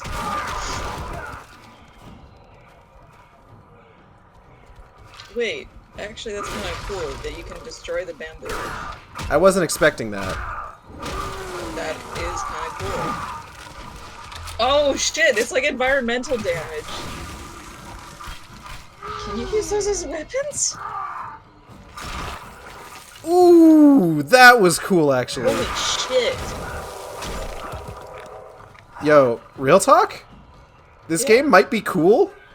This game might be cool? Yo, real talk? Oh shit. Dude, real talk. Like, bro, like, can I be real with you, bro? Like, now I'm kind of liking this? I have to light the lanterns to open the way. How do I light the lanterns? Do I hit him? No. No. Do I shoot him? There's gonna be some enemies, and they're gonna have some lanterns, and you have to steal their weapon. Oh, okay. Oh! Thank you! Oh, shit. Beetle, 2004. I'm MLA formatting my references.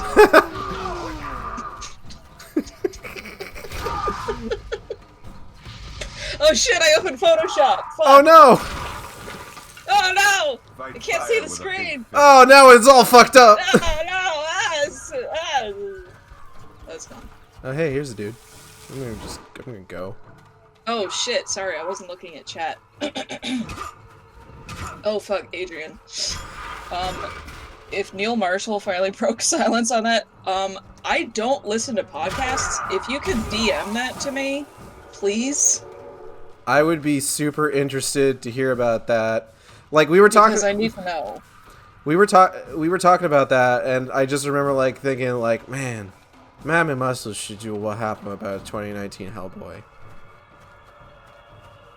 And that got me thinking, one thing that I've always wanted to ask Matt is, like, are there any subjects that he literally just couldn't find anything about? Not good. Exactly. Because I'm sure it's happened. Like, not everything is going to be extensively documented. Or, like, people who worked on stuff don't always have Twitters or Facebooks. Mm-hmm. Sometimes they're just normal people. Sometimes people just aren't online, and those people are to be feared. Those people are smart. Because they have way more power than the normal individual. Than us goddamn nerds.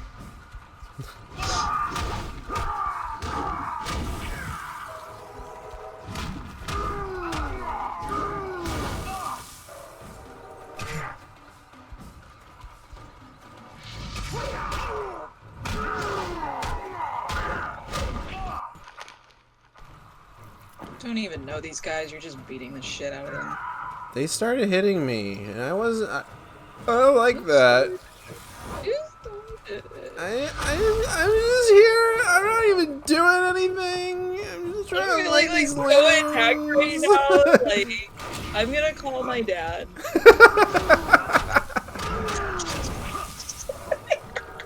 He's still alive in this time period. He's gonna. He is for 10 more years, or 11 more years, and then he gets killed by frogs in 1993. Well, I mean, technically in this one he gets killed by Cronin. Oh, fuck! Wait, this isn't movie related. Huh? No, this I is. thought that this game wasn't. It just took the designs. No, I think it's specifically meant to be like because it took the designs. It's intended to be like tied to the movie. Hold on, let me see here. Because I was just looking at the guide again, and oh shit, I switched away from Twitch. And the guide at the top, the dude says like, you don't have to worry about it spoiling movie plots because it's tied to the comics. So it's not tied to the comics because Klimt has his whole body. You could also say Von Klimt just built a body in this as he goes. He builds things. That's true, but I think it's kind of like so back when they would do licensed movie games, which they really don't anymore. Thank God. I think the last one that I saw actually come out was probably for like Hotel Transylvania 3.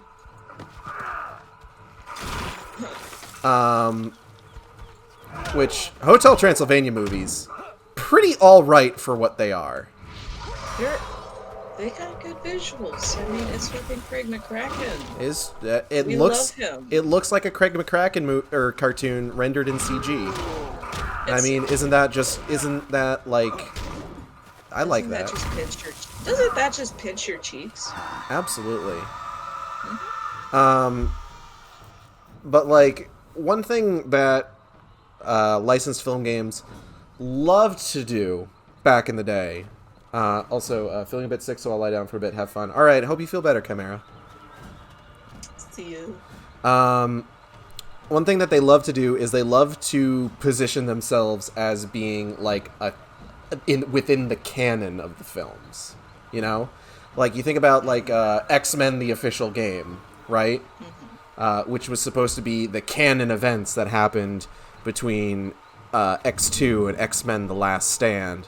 And it's just like, oh yeah, it's the movie version of like the Sentinels and the Silver Samurai. Hydra is there. And then of course, Silver Samurai would go on to be in The Wolverine. Sentinels would be in Days of Future Past. And Hydra would be used by the Marvel films. So, yeah, how's that working out for you? Yeah, pretty well. Yeah. Is there even gonna be any more X-Men? Dark Phoenix did not do good. Dark Phoenix was bad. There are going to be MCU X-Men movies with the current rumor being that the movie is going to be called The Mutants. Oh. Which, to be fair, is kind of a deep pull, because that's what the X-Men comics were originally going to be called.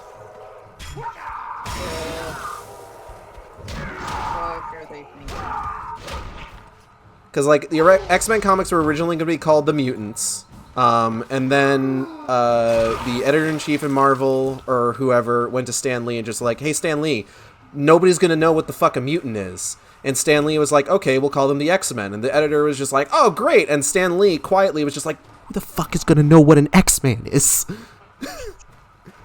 He turns to Jack Kirby like, do you know what a fucking X-Men is? I don't. What the fuck is... How did they go for that, but they won't go for the fucking mutants? They're mutants. How can you get it wrong? And then the X-Men was extremely successful. Yeah. But yeah, I wasn't sure what they were going to do because they fucking used the goddamn X-Men movie, like, actor for the quote-unquote recast Pietro in WandaVision. And I lost my fucking shit, and then that didn't really end up, like, panning out into, like, a, Oh shit, wait. You probably shouldn't spoil WandaVision for anybody. How long is WandaVision about for? Has it been more than a month? I think it's only been exactly a month. Okay, you know, I won't get too much farther into it, but Okay, I'm gonna say I didn't watch it and I don't plan on watching it, but just to be fair to everybody, because we just got a few people in, you know, no spoilers. Fair actors, enough. Actors though, actually reusing Mr. Pietro's actor for his role. That's interesting because, like, who the fuck is gonna replace Hugh Jackman? That's a really good question. I don't know. You got big Wolverine claws to fill. Oh, look at this guy. You want to talk about it? You want to fight him both?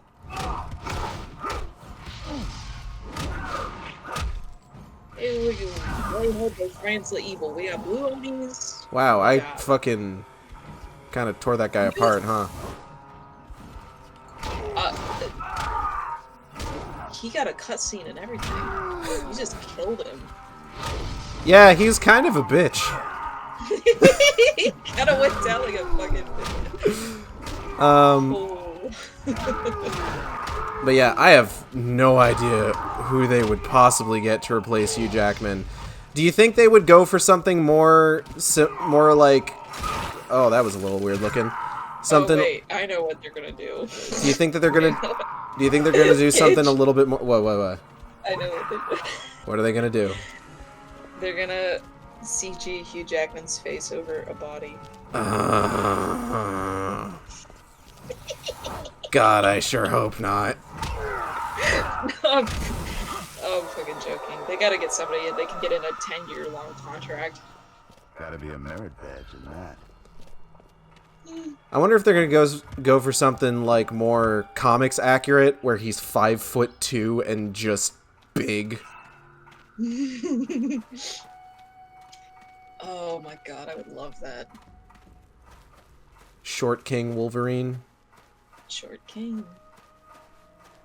And is Canadian. That's important. Heads up. But yeah, at the moment, from what I understand, the only person who we are confirmed to be coming over from the Fox X-Men universe is Ryan Reynolds. Oh my god. Because he has apparently been confirmed for Deadpool 3. Oh fuck yeah. That's gonna be fun. Which, all things considered, is probably the only character that it would make sense to keep as, like, the same person. Because, like, imagine the fucking, like, meta shit they can do with that.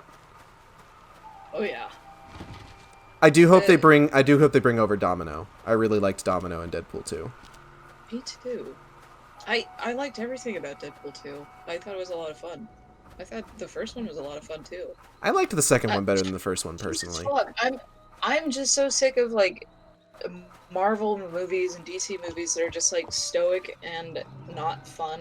And it's like, this is comic books. Can we just have some fun with it and not just like Joss Whedon quips? I want like entire scenes that are fun. Like, please, God, please. Speaking of which, Zack Snyder's Justice League. Oh.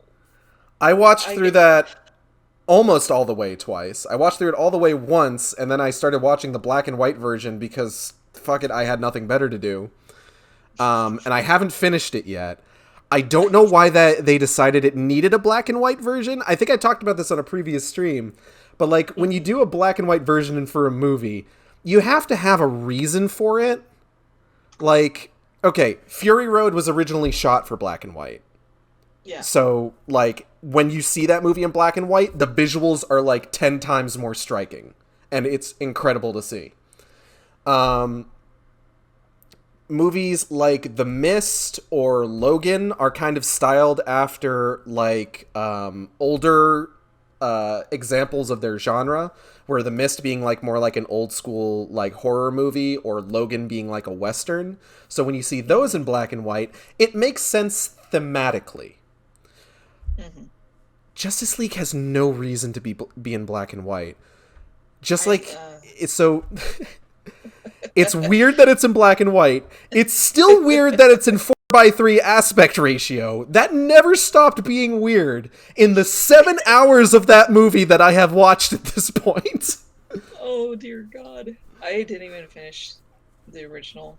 By original now, I mean the 4-hour cut. Mm-hmm. Because I got 3 hours in and I started getting overwhelmed, and I haven't gone back in to finish it up. But it's like, oh jeez, I guess I have to finish it. Ooh. Because I try to watch a curious card.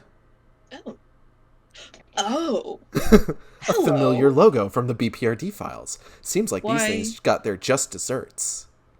Who could this be? I don't know. It's Crab Davidson. Crab Davidson. And his assistant. Yes? I didn't know you could do that. This is mine now. I'm taking it. Oh my god. Okay. So Crab Davidson and his assistant. His assistant. Blank lad. Blank lad? Plankton. You want to run that by me one more time? Plankton lad. God. Crab Davidson is his assistant Barnacle Boy.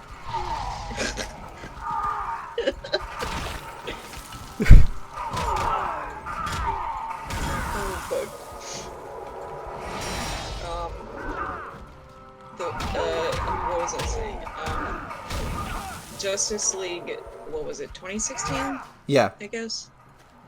So, there were 2 separate occasions where I tried to watch that. None of it got registered in my head. And I finished it both times. So and I don't remember the ending. So I don't remember how Justice League ends. That's so fair. I actually have to finish the Snyder Cut. So I'm gonna go ahead. I'm gonna say something that is simultaneously a true statement, but also maybe a little hard to grapple with. Yes. The Snyder Cut is a better version of that movie. Well, yeah. But as I got that long into it, like, I was already like, this is a movie. This is, like, actually a fucking movie. It's the a 2016 movie. Justice League was not a fucking movie. It was a nightmare. And I'm just like, oh my god, pacing. There's pacing in this. It's not good pacing, but Not. I'm talking about the new thing. Yeah, no, I know. There's more pacing, and I can actually sit there and absorb what's going on, unlike its predecessor. Mm-hmm. And there were just, like, weird, like, certain scenes. Why is my fucking, like, work phone going off? What the hell?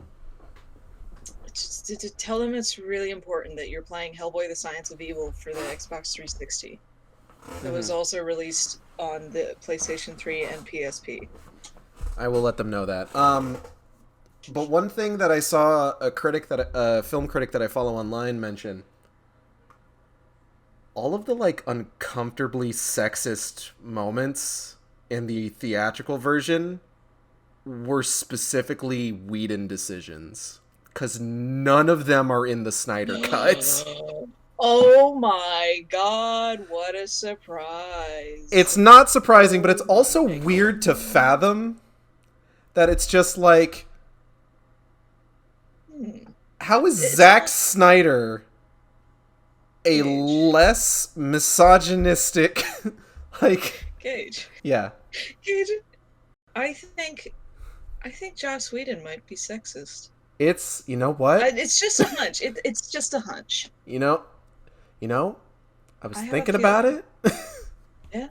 Yeah, what are your thoughts? I was grappling with this, and I was just like, huh. Yeah. There was that Prima Nocta joke in Age of Ultron.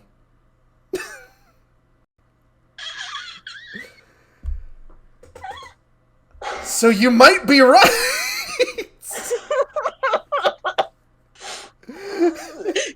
Just take this with a grain of salt.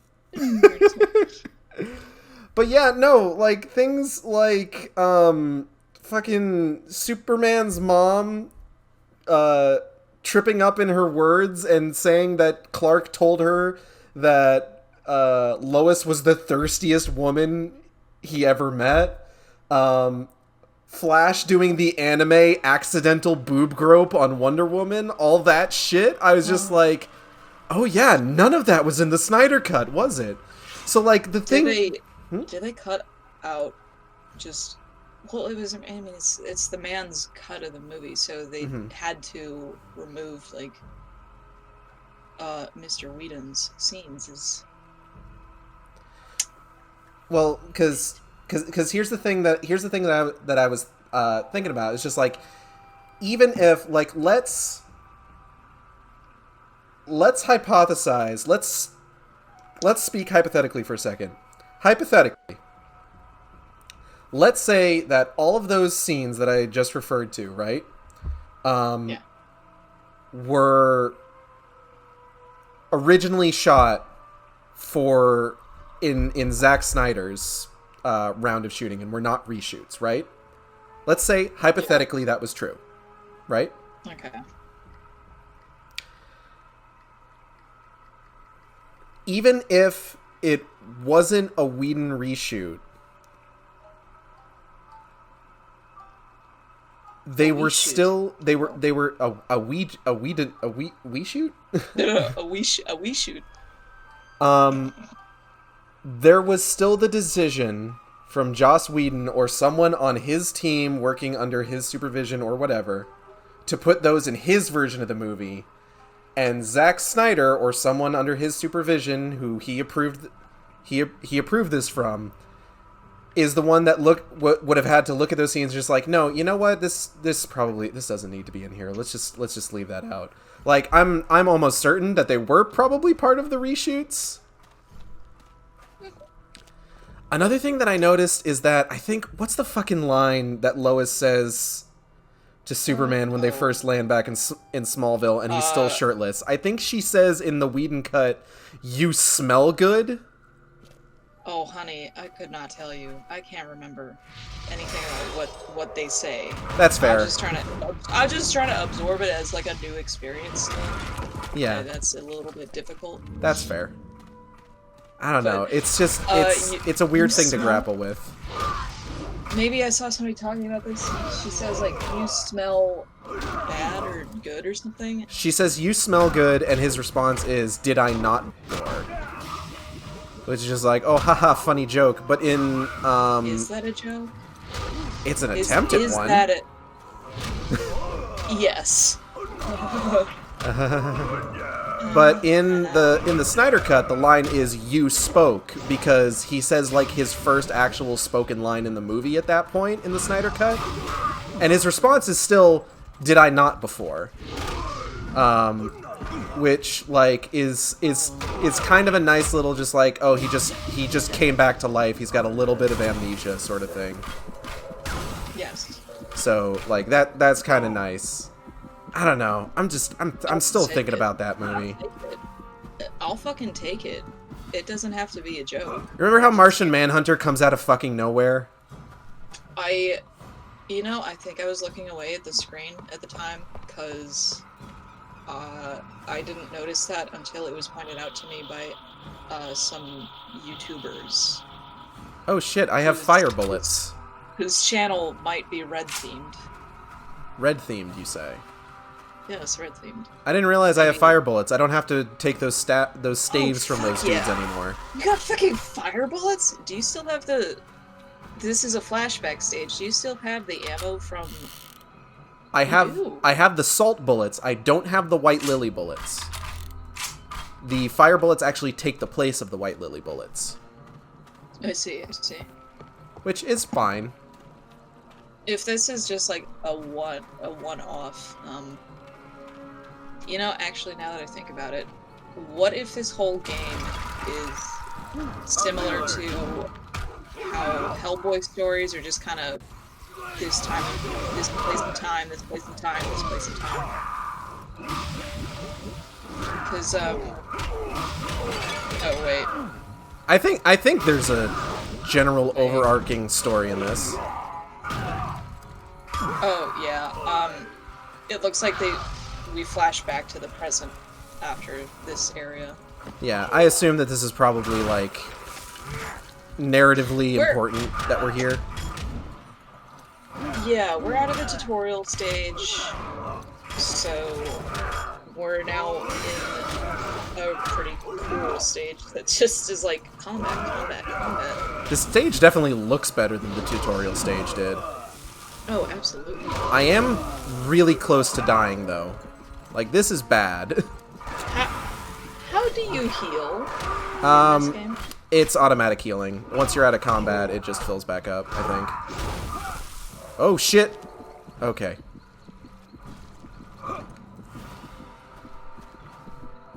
If it just fills back up, that's pretty good. Yeah. I like stuff like that. Check it out. Let's see if we can just kind of chill for a second here.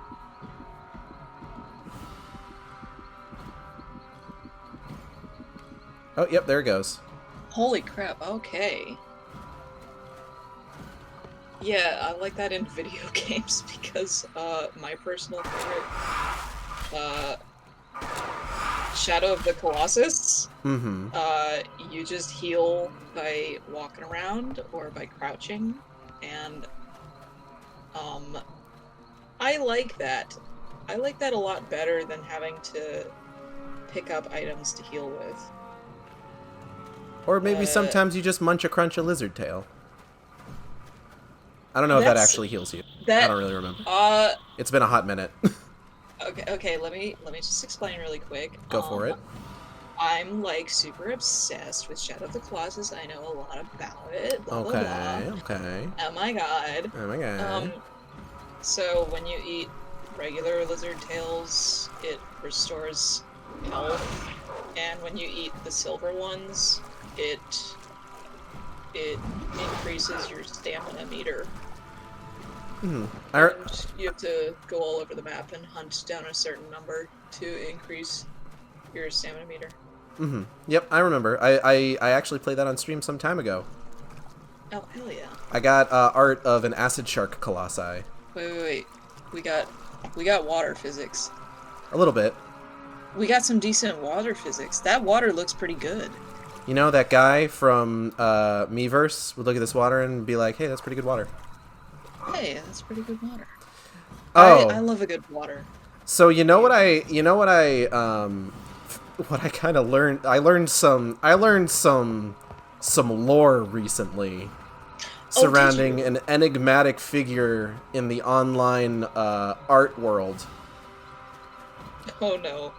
So you know that guy that commissions all that art of like white women in supermarkets buying overpriced bread? Oh yes. He's apparently a shithead. Gage, if you go on his DeviantArt and you just read the descriptions, you just take a minute and you read those. He just bitches about his life and things that he hates, and he's like.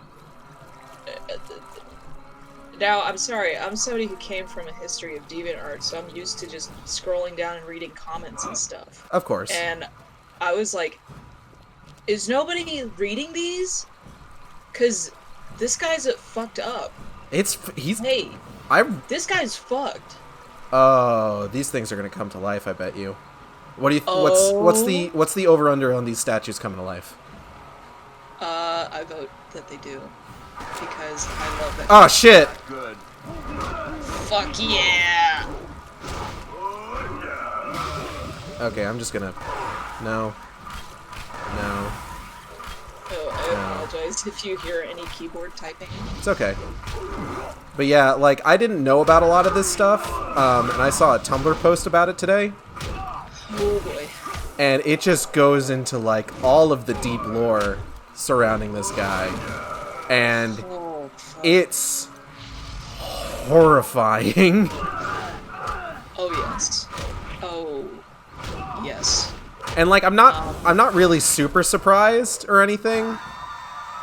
Cause like there was always something just like maybe a little off-putting about like that specific genre of art that he commissions. He's evil. Oh yeah. It's just evil. He's not a good person. I did read about how a bunch of people in a forum got him fired, which was very cathartic. Oh my god, I love that. I think that may have been what I read him bitching about. It probably was. He apparently complained about it for a long time. The first time that this whole like, hey, this guy is commissioning weird stuff was posted on Tumblr, I don't know, years ago, but everything's a blur. There's a dude over here. Tumblr. Oh, there's a dude. Let's go see what this dude's up to. Hey man, how's it going? Dude, we got dudes. It is good you are here. Is it? Your friends don't seem to think so. They are guardians, and they are His demons. English is, The like, perfect. combination is violent. We're in Japan. And Or they are is not Hellboy's my friends. Japanese perfect? No, they protect. Hey. This We might have a snake eater situation here. and air. The Hey. wind. Fantastic.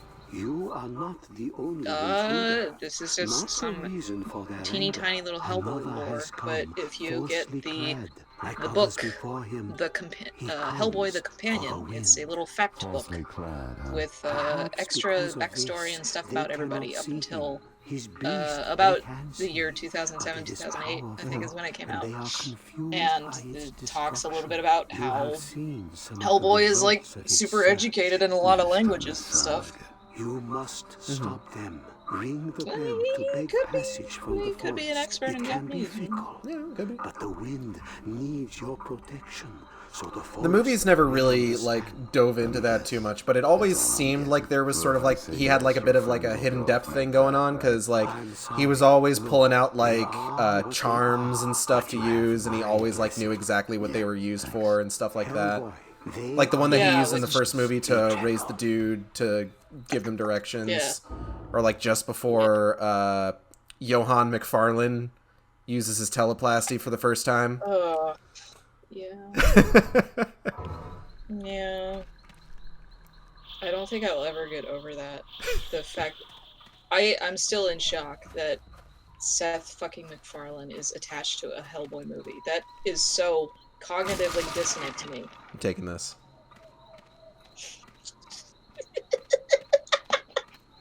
This is mine now.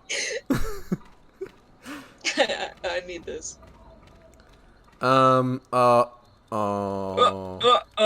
can't jump while I'm holding this. Fuck! Alright. Oh, you fucking thought.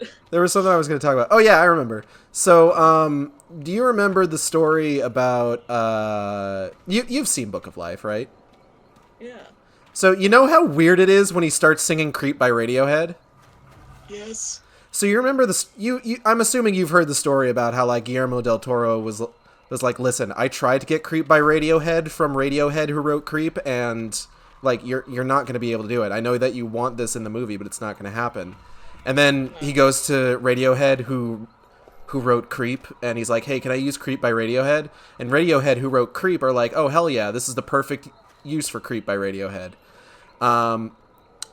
You know what I'm thinking Guillermo del Toro tried to use Creep by Radiohead for?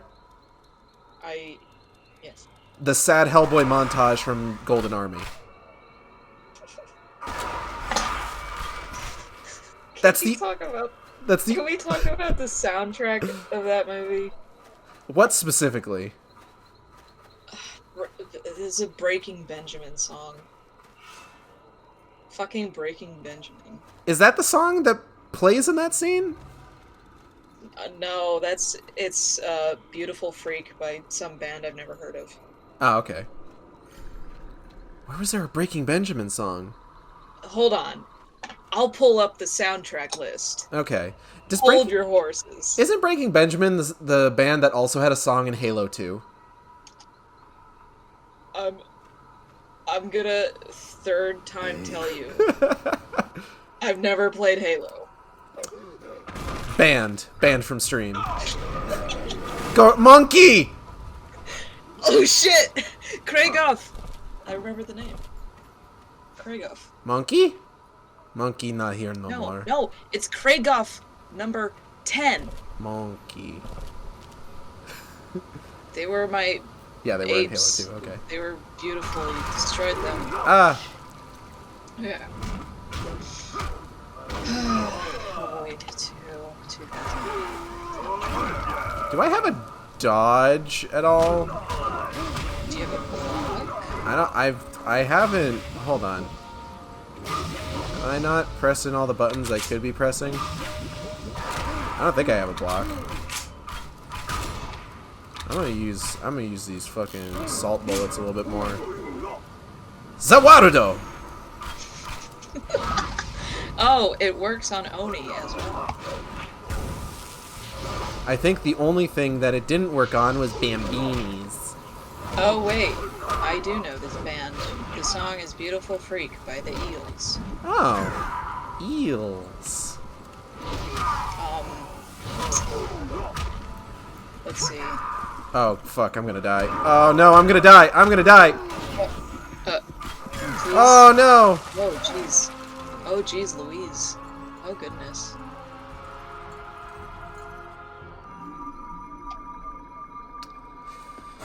In the immortal words of one, Mr. Boy... Oh, crap. I have to repeatedly press Y to get up. Okay, let's just do this again. Hey, Oh, hey, it's that guy.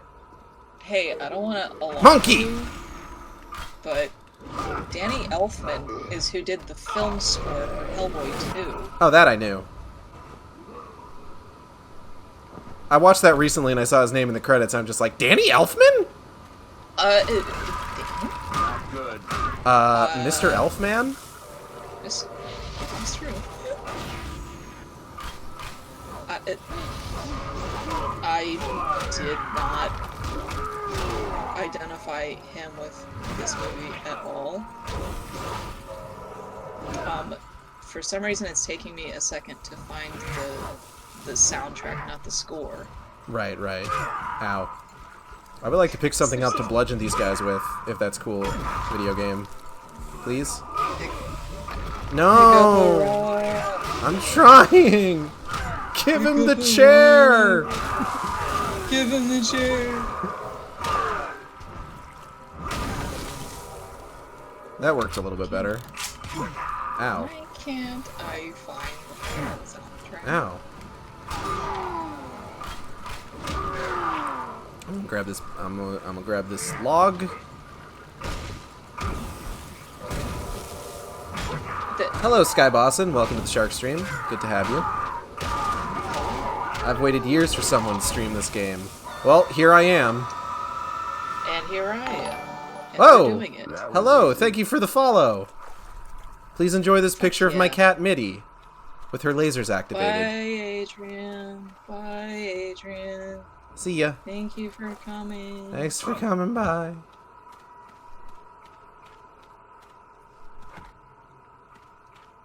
I have to go, though. Okay, well, you know, the VOD will be up on here on Twitch and on my YouTube. Is this just a pallet? Who fucking left a fucking wood pallet in the sacred forest? Just throwing your fucking trash everywhere. Oh, that's why. Hello? Cause... Tarzan?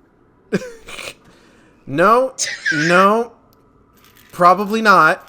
Is that fucking shotgun shells? Is that fucking shotgun shells? Splinter. A collection of holy relics of magical shrapnel. Just spray. Prayer included. That's good. That's a good description, honestly. Hey, I don't know what's going on, but Yeah. maybe I may be insane because It's possible. I may have conflated. I may have conflated. Letters and Hellboy Numbers 2 is now AMV. following. Thank you, Letters and Numbers.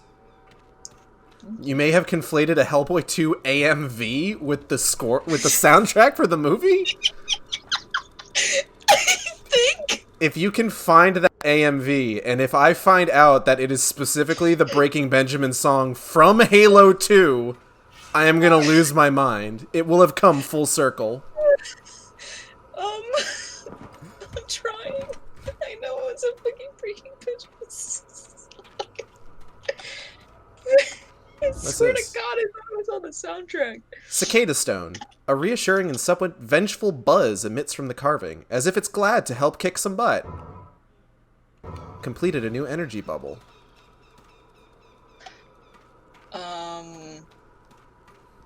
Oh, wait. Yeah?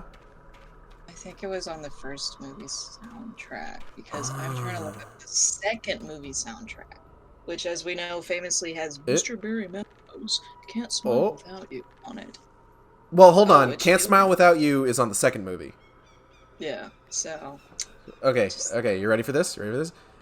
Oh, yeah. No. No.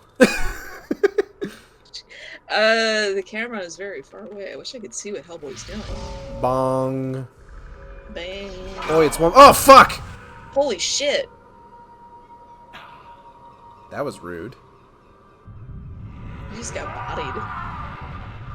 This dude's You design is obviously pretty need sick. Your beauty sleep, so I'm sorry to wake you. But for that, I'm gonna ring more than your damn bell. I wish I knew what Hellboy was doing here. BPRD stuff. He's just kind of... They just dropped him here and said, bye. Here, we need you to check this place out. It's not letting me grab it. No. No, Look I at the want fucking sword. to do a cool thing. Let me do a cool thing. Oh, he's called a giant. Oh! Oh, fuck. Oh! The Black just have Oni's that? sword. An almost weightless length of shimmering steel. Held close to the ear, it sounds like a gurgling scream. I love this. This game might actually be cool as hell. This game might actually be fucking sick. So this was actually, so if we could take a moment, I don't know. So obviously Hellboy was still an ongoing series when I think the first two movies came out, probably. And I'm sure that our old buddy Mike, Buddy Mike. probably shared like a lot of insider information with like Guillermo del Toro and the writer for the screenwriter for the movie to let them know just kind of like, hey, here's what the sort of like lore, what I haven't written yet, what my plans are, things like that. This is my fave Hellboy game. Really? Even more than the Tooth Fairy mobile game? The what? There was a mobile game focused on the Tooth Fairies from Golden Army. Oh dear Christ! I don't know anything about it. I know what you're. I think I remember what you're talking about. But if because I think this was a thing that came up in the comics, is that like, oh yeah, Hellboy's known for having a gun, but he feels most comfortable swinging a sword around, which is a very important kind of character element. Gage, I'm so sorry to correct you. Oh, is it? And be that person. Oh no, okay. Do tell. It's an axe. Axe? Yeah. Oh, well, okay. Well, because I thought, like, there's supposed to be, like, a lot of him wielding a sword imagery because of reasons, right? Oh, yeah, because very many reasons. Yeah, that's what I mean, sorry. Yeah. No, he's, like, canonically a terrible shot. It's funny. But the Samaritan uses really big bullets. The Samaritan here uses really big bullets. Oh, crap. But, like, that was something that, like, once I kind of read through Hellboy and knew the lore, I went back to those movies, and I'm like, oh yeah, they kind of pepper that in, don't they? What's up? I'm gonna have to BRB for a moment. Okay. I'm sorry. It's alright. I'm gonna go ahead and swing the sword around a bit. Can I swing the sword around a bit? Oh. Okay, yeah, I totally just have that sword. That's dope as hell. Fucking look at that. That is a big sword! Oh, that's cool. I like this.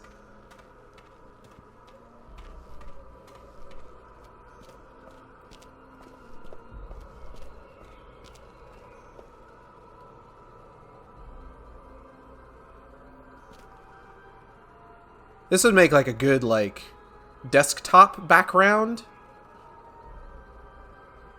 Like, that's pretty good. Hold on. In fact, give me 1 second. I should have... I'm gonna go ahead and screenshot that.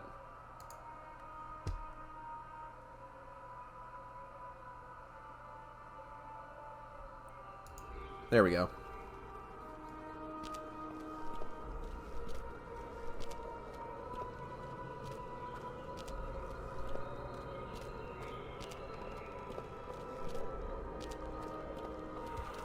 Oh. Watch it. Bad guys! Oh, shit. This thing is fucking serious.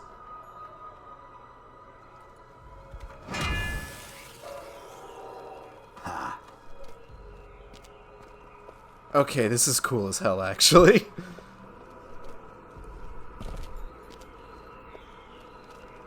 Like, it's... This game just, like, kind of suffers from having kind of a dull first level, honestly. Like, really getting into this is kind of dope, honestly.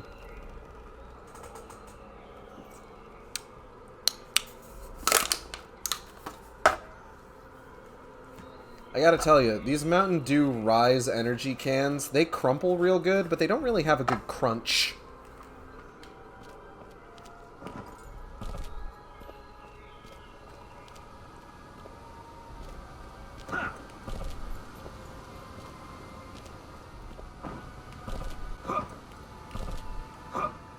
I got like a lot of hang time on my jump, actually.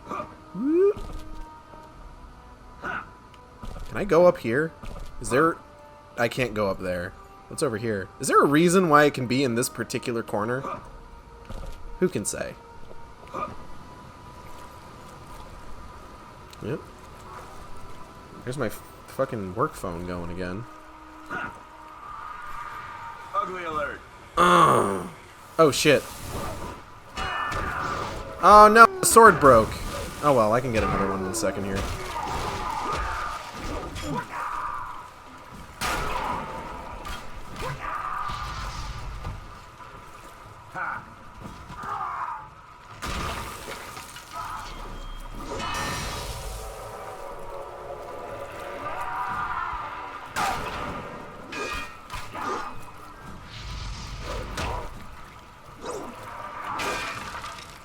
I would like to grab this guy. Oh, fuck.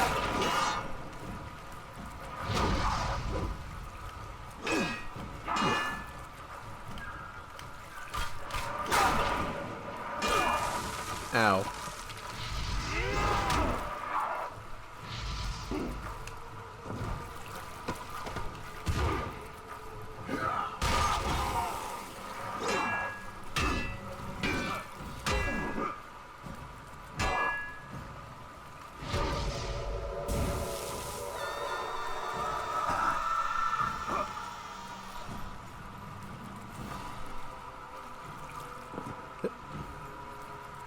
Hello. Hello.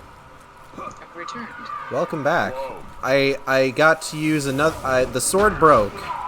I got to use Shit. it. It felt really good, like as a weapon. And then I got a second one, and I broke that one too. But here comes number 3. All right, Mr. Krabs. Oh yeah. Okay.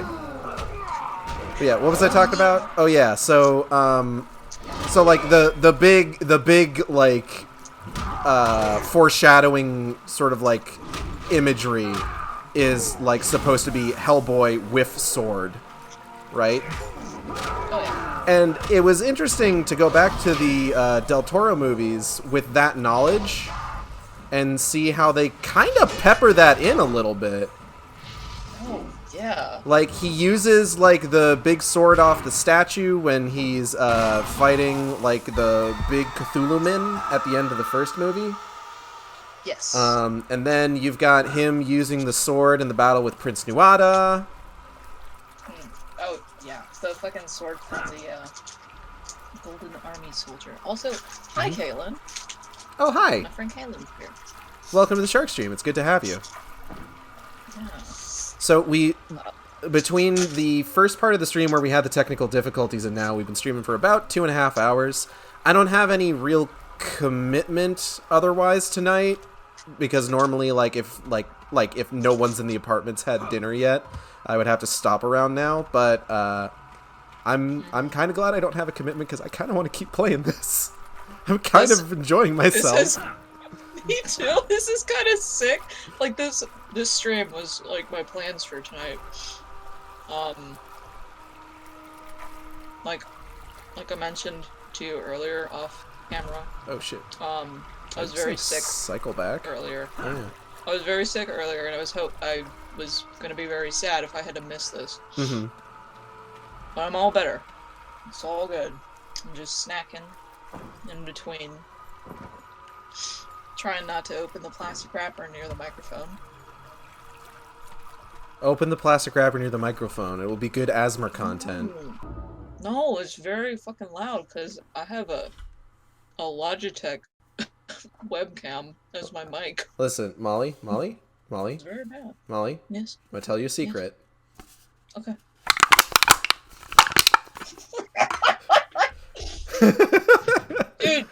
Dude, no, you have like an actual microphone. Like, I do. gotta get one.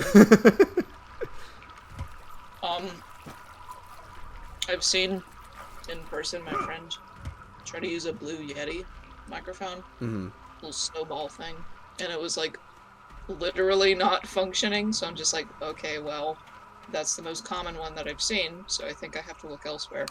If it's any consolation, I actually use a blue snowball. Hi there, picklehead. Perhaps. Oh, hey! Where is number 4? Peeling back. Oh, there he is, you son of a bitch. Crétin! Your jokes are as pathetic as any attempt you might make to stop me. Not when power enough for 20 armies is finally within my reach. Enough with the vat-grown super soldiers, would you? Pay minimum wage He's like just everyone here in else. Japan. Fool! With the wind I shall breathe life back into the Reich, and the new order will sweep the earth. Just going ahead and preemptively making this game safe to ship in Germany by not including any swastikas. Stupid body, and Oh, we'll see what God. happens. I mean, Wait. that would piss me off. I remember in the opening cutscene. Rigo! The opening cutscene, I saw a Nazi soldier armband, and it was just a X. Just, I was just like, thank you. Didn't get enough of this last time, huh? So this is specifically number 4, as we've been informed. Just now. Yeah. Oh, I don't have the sword! Ah! Are you serious? That's unfortunate. They did not let me keep the sword, unfortunately. Fuck.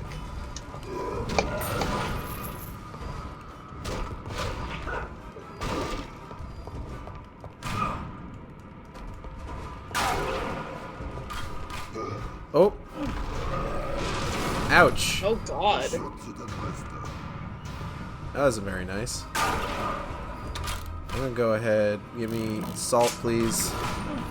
Oh god. Haha! Oh my god.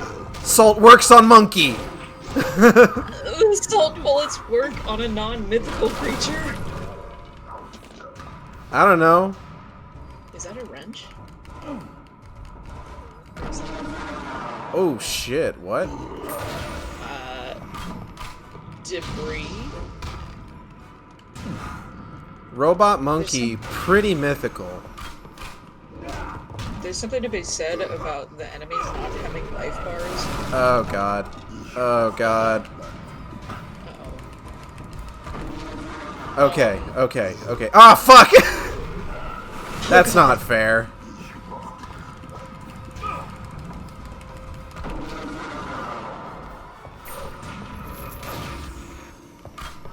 Oh, you also don't have, like, an ult. Oh, for fuck's sake.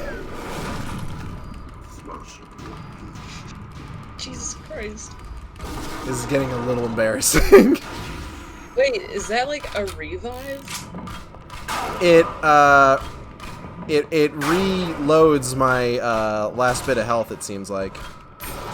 Ow. Oh, that's actually kind of sick. It's helpful, to be sure. Can I, like... Okay. Is this a thing? Breaking all the beams or something? No? Okay. I'm healing a little bit by not being in combat. Hey, come over here real quick. No? Come here. Come here. Haha, gotcha. Oh, fuck. Tag, you're it. Tag shoots you. Let's do the fire bullets. Let's see if that does anything new. Oh!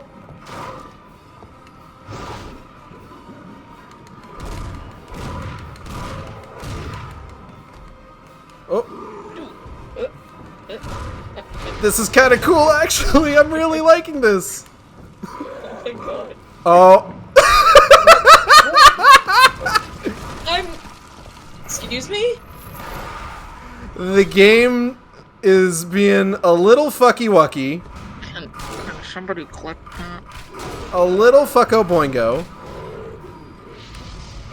Somebody please get a click of that? Oh.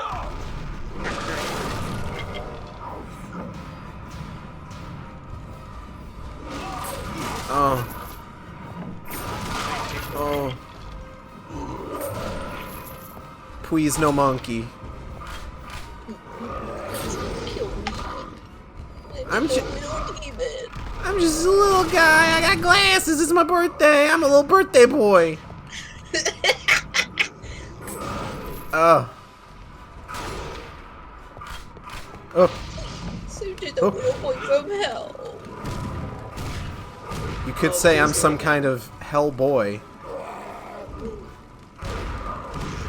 I hope it happens again. Did this heal you? I am healing from this. That's sick. Oh. No. No. Don't. What is going on? I'm making it happen. I'm putting the work in. What are you doing? I think I might be able to... Can I... Oh. No, that's not what I wanted to do, I don't think. Ow. What in the goddamn? Okay, I have to go to the guide.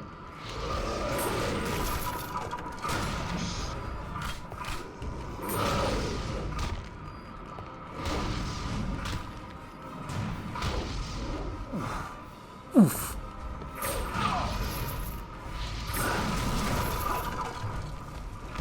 Oh, come on.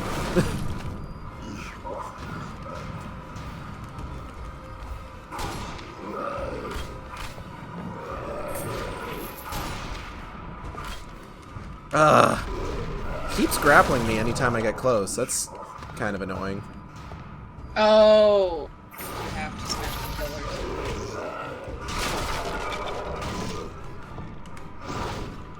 Alright, well, hold on. Oh!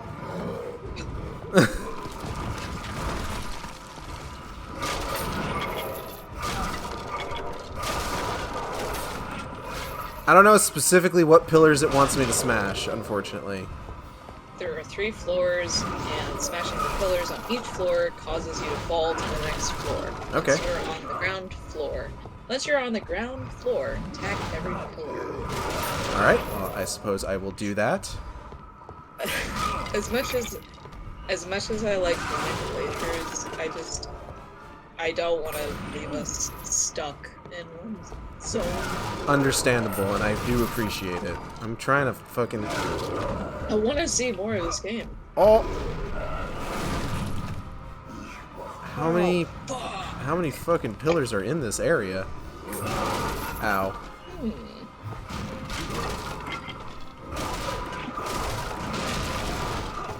Oh, there's a lot of pillars, actually. Hold on.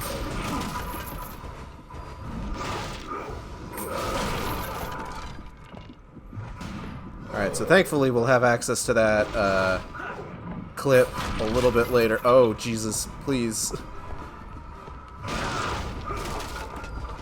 Oh, God. Oh, no. Oh, hey, I healed at some point. You have full health. That's pretty good. I'm okay with that.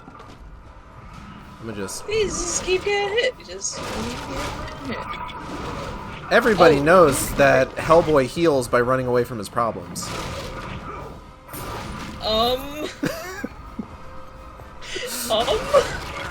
Yes, Molly? Crying?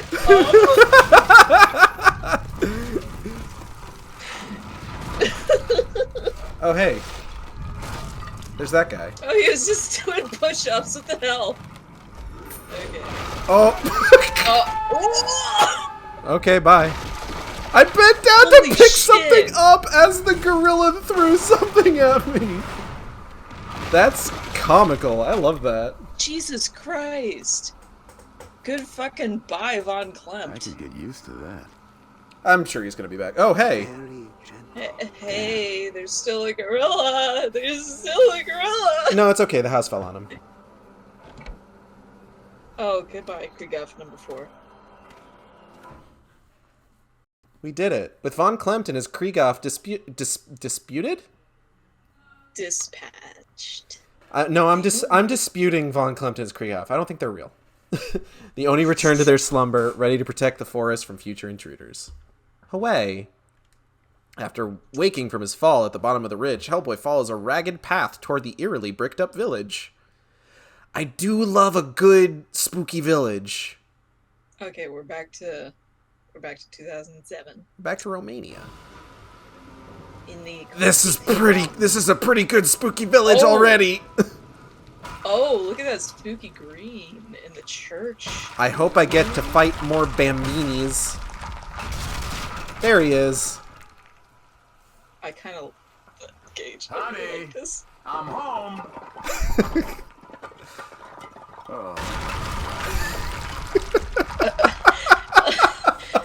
Oh, you. They didn't need to put that there, but I'm glad they did.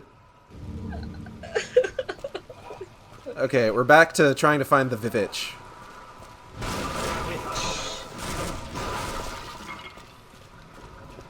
I'm trying to think that if there was anything else I wanted to talk about. Oh, you said you found that article about, like, what the third movie would have been. Oh, yeah. Disclaimer to anyone listening. I cannot find the source for this. There was a source. You're just gonna have to trust me. I trust you. That in 2018, I found this and I saved the text because I thought I'd have to refer back to it later. Hey, it's a little bird. It's a little birdie. It's a little crow. Oh, it's the shit. Vivitch. Oh, hey. You know, this would be a lot easier if you didn't keep making me chase you. Easier for you. He twists the truth. Is this gonna be the Baba Yaga? Yeah, you got me. Cause she seems pretty Baba Yaga-esque. But I'm gonna beat the crap She's out a of you little, anyway. she's a little Baba Yaga-ish. So come on down. An earnest plea. A Babish Yaga. Binging with Babish Yaga. Hey, it's our little friends, the Sonic Ring Bambinis. Hold RT, then press X to tear off Bambini. Hold on, I need to... I was, a few minutes ago, I was gonna say, in reference to the whole background being green, I was gonna say, hey, did you know that Hellboy's red? We made the whole background green, so that you know Hellboy's red. Crimbus color. It's a little spooky Christmas looking here. Hi, Chimera, Those welcome were, back. Those were Gremlins. We'd have a very different video game. Yeah, we'd have a Gremlins video game. Hellboy. Hellboy v Gremlins, the video game. Dawn of Justice.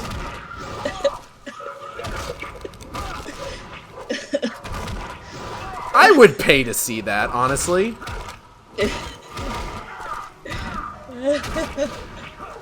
Someone get Mike on the horn. I have an idea to share with him. Hey, Mike. We're gonna make another movie. Hey, Mike, you remember Molly? Yeah. I embarrassed myself in front of you upon first trying to meet you, and I'm like a massive fan. You've influenced me in like the deepest, deepest ways in my art, and I fucking embarrassed myself.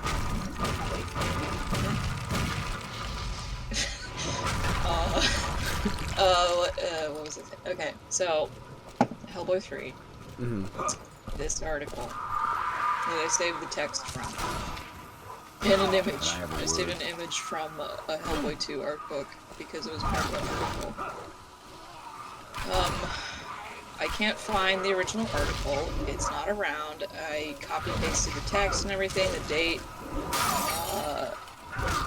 So there's even like a fucking username attached to this, and I can't find it anymore. So January 22nd, 2018 is what this article is from. The article starts detailing the third movie for Hellboy, as 2 versions of the third Hellboy film are in the Secret Library Archive Project. I don't know what the Secret Library Archive Project is. I think it has something to do with Guillermo del Toro and like his art and stuff. Mm-hmm. And this was just an article that was talking about it. Mm-hmm. So, tons of fans have wanted the third Hellboy movie. Mm-hmm. And there was that short stint a couple of years ago before Hellboy 2019 went into production about Del Toro and Ron Perlman like sat down again with, I assume, the producers and the distributor maybe, and Hellboy 3 is not happening. There's like apparently no. I know that there's a market for it. I just think that it would have flopped because like I don't think that Hellboy 2 was too much of a financial success.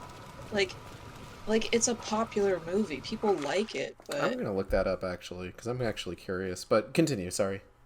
Yeah, it's like people fucking like it. They wanted to see what happened. Hellboy and Liz have kids. They just quit the BPRD, and which is like, this is an interesting direction to go with, and then this is just never going to be continued. Not even in like a book adaptation or. So this article that I have saved the text from sort of details what it would have been, and it sounds fucking insane, and it sounds expensive. So I understand why this wasn't greenlit at all. Okay. I don't know if I should like read this whole thing or if I should summarize it. I would say maybe just sort of like brief summary. Also, just as an aside, against a budget of at its highest $85 million, Hellboy 2 made $168.3 million. So, pretty decent financial success. Wait, like, is that in the USA or is that after global? That's total box office. Okay. Film grossed over 168 million against a production budget between 82.5 to 85 million. It received positive reviews, blah blah blah blah blah, so on and so forth. Oscar nomination for best makeup. Is that only double its budget back? Roughly, which would put it at the very least maybe breaking even in all likelihood, if I remember how film budgets work. So it didn't have like a huge profit or anything, but like it was enough for like they probably, if they wanted to greenlight something, it would have needed a smaller budget for sure. So I guess if they wanted to continue on it, like they were probably looking at a different number, and it didn't hit that number. I don't know how this shit works. Film production's weird. I think it's a gamble, but I also think it's weird. So, this article is also talking about, it's assuming that Nuala and Nuala didn't die. So apparently they were going to continue on into the third of the franchise. Nuala was going to be in like a prison, and Nuala was going to join them on their adventures. Well... And... So this, you said that there were two versions of the movie, right? Yeah, that's what it mentions. So I don't know what the fuck that means.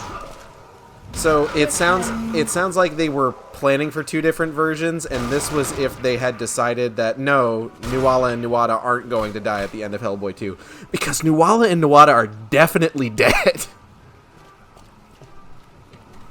Oh wait, it does mention. Okay. There's stuff in between the sentences that I have to cover. In the other version, where the elves have pale hair and golden eyes, Hellboy uses the right hand of Doom to open a door to a parallel universe where the elves flourish. I see. Nuada steps through. I think this is talking about the second movie. No, wait. No, it is about the third movie. Nuada steps through portal places, severing the twins' psychic link. This is already really weird, yeah. And that's not even the details. That's just about the elves who just die in the second movie. Yeah. Oh, the skeleton died. Now you shut up. Watchman's Journal. A record of a dwindling population with a note in the margins. Surely all the missing cannot be breaking the rules. Probably breaking the rules. Breaking the rules is a super cool thing to do. Who watches the Watchmen? I mean, I saw it once or twice. Fun fact, the producers who are in charge of Watchmen are the people who are apparently in charge of all the Hellboy movies. So Hellboy 1 and 2, and they were also attached to Hellboy 2019. And do you know that there was supposed to be a version of Watchmen that didn't have all those musical stings? And it was pretty much going to be a different movie? I can believe that. Okay, I think, you know, in Hellboy 1, there were quite a few music stings. Mm-hmm. I think that may have had something to do with the producers. I don't know their names, but I know that they're the bitches responsible for this, in my opinion. So it was all their work. I think this is literally just me speculating, because the pattern here, Hellboy 1 has a bunch of music stings, Hellboy 2 has a bunch of music stings, Watchmen has a bunch of music stings and was supposed to be different, and Hellboy 2019 had an insane amount of music stings and was clearly supposed to be a different movie.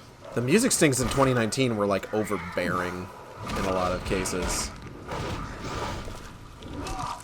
Yeah, it was awful. So I don't remember what I brought that up for, but fuck those guys, and fuck a bunch of producers getting their sticky fingers on things. Okay, so to continue. So Hellboy 3 was gonna go into the Zinco thing. Okay. And, it was gonna talk about. It was gonna actually bring about the Ragnarok stuff. So I think I read a note saying that like Black Flame and Cronin were gonna hang out because I remember that like Hellboy 2 when it came out on DVD had like this like motion comic animated epilogue where Cronin and Rasputin come back. Yeah. And that was supposed to tie into the potential third film. Rasputin was gonna do what he did in the comic. He was gonna guide Mr. Zinco and do stuff. And then we're gonna go to Antarctica and hang out. And frozen beneath the snows of Antarctica is a fallen angel, which crashed to Earth at the same time as Hellboy was drawn into the world. Oh, cool. This being was key to Rasputin's backup plan in case Hellboy failed to fulfill his destiny as Beast of the Apocalypse. So they were gonna get Nuada, who they were keeping in the BPRD vault. They were gonna get his help for some reason. Well, you know. Okay, here's where I think the expensive part comes in. In the climactic fight, it turns out the angel, Hellboy's dad, which they don't mention, but that's who it's supposed to fucking be. The angel exists on multiple planes of reality and can be killed only by being attacked on 3 or more of them at once. Thus, we see 2 different Hellboys, one each from the 2 different versions, fighting the angel. And then a third Hellboy joins in from the unmade sequel to the 2008 public version of Hellboy 2. As Hellboy takes on the powers of the Beast of the Apocalypse in order to fight the angel, his skin turns black and remains so afterward. I'm gonna be real with you. That sounds kind of cool, actually. I don't know what the fuck it sounds like. Again, I don't know what this person was describing. I think this was something that was in a journal of Del Toro. Come on, Tubby. Like three fucking versions of Hellboy. So 3 bodies, and then you need CGI to replicate Ron Perlman's face on each of those. Yeah, you need CGI and shit to make all this possible anyway.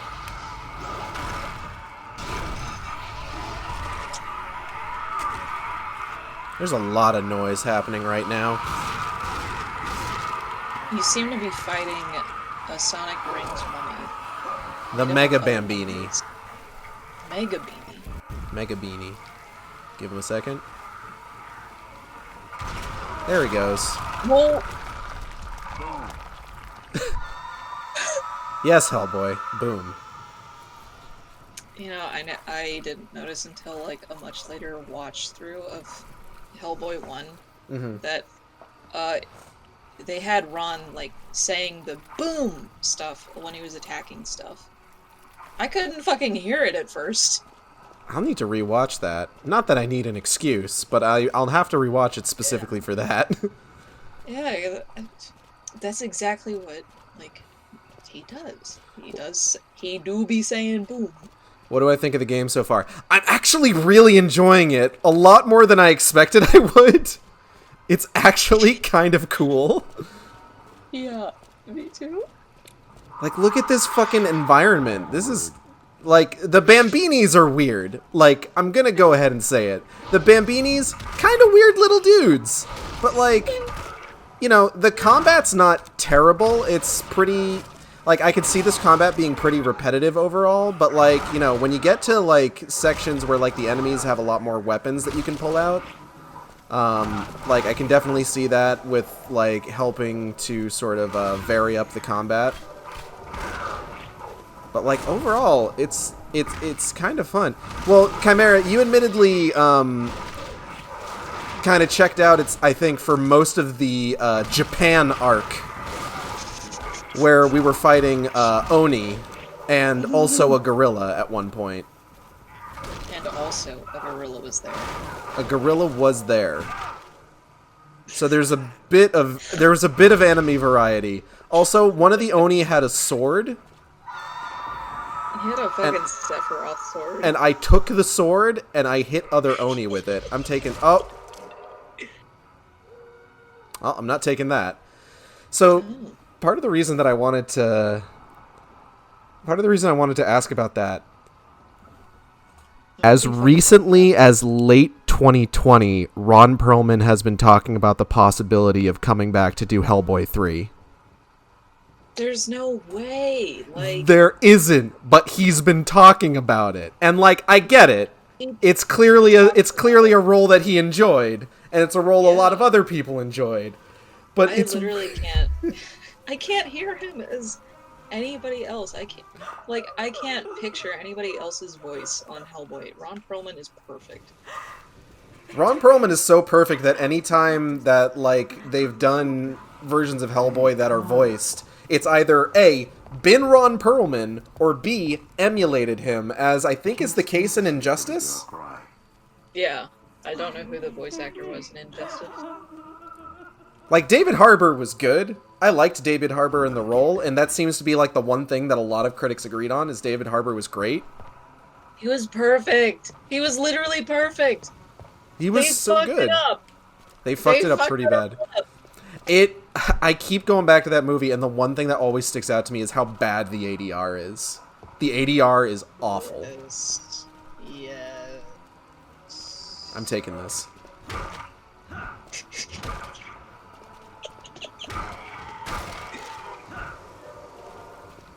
Looks like I'm moving up in the world. Get it? 'Cause it's a ladder. Level. Can't see it. It's okay. It's okay. Take your time. Hellboy shirt leveled up there. 'Cause it's a ladder. Sensible chuckle.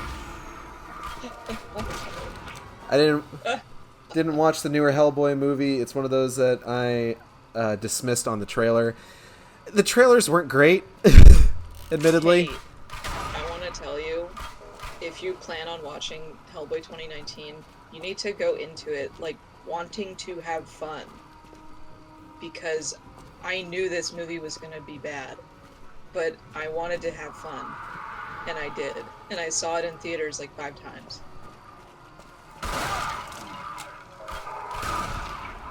Because there was a fun movie there. There's some solid stuff. But I have like a million good movies that I never saw. It's 2.5 hours as well. It's a trudge. Is it?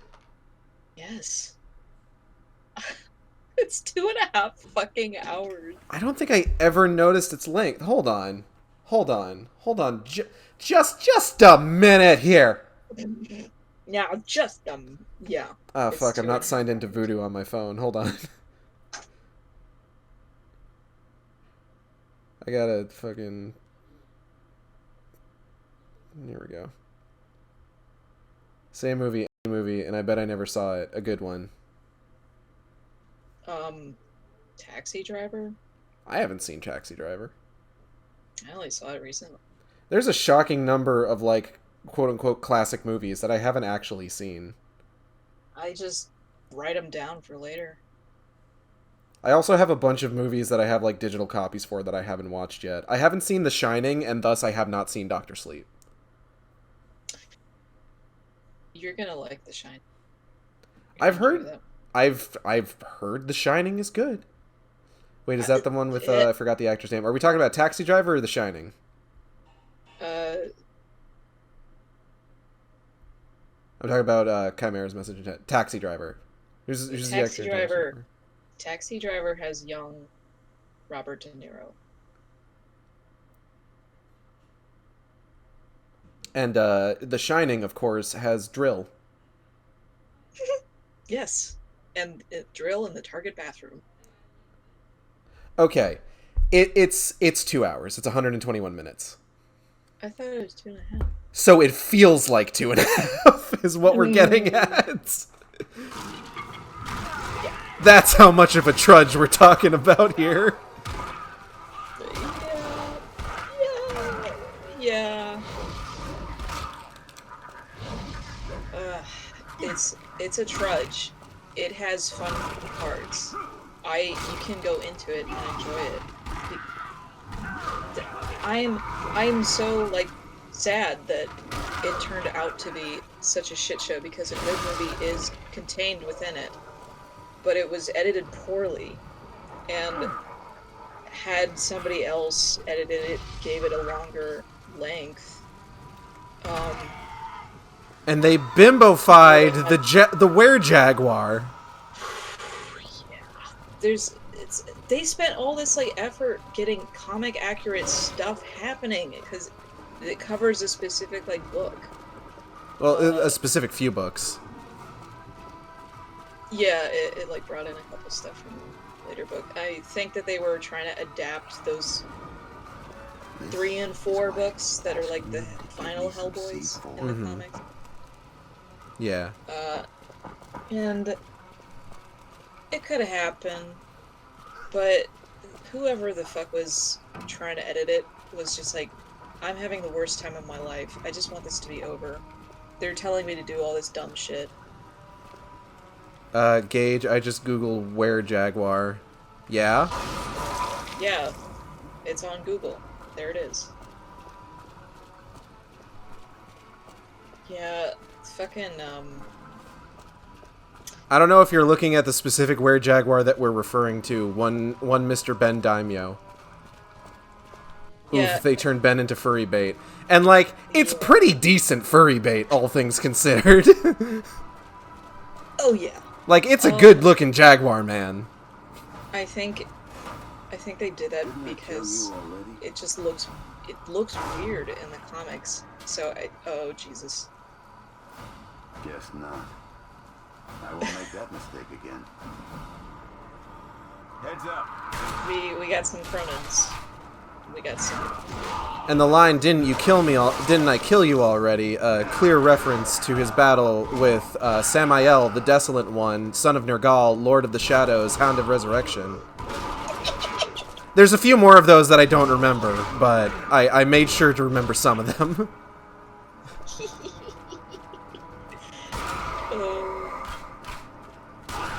I showed what I found on Discord. Wait! Sylvester Stallone is voicing King Shark? Okay.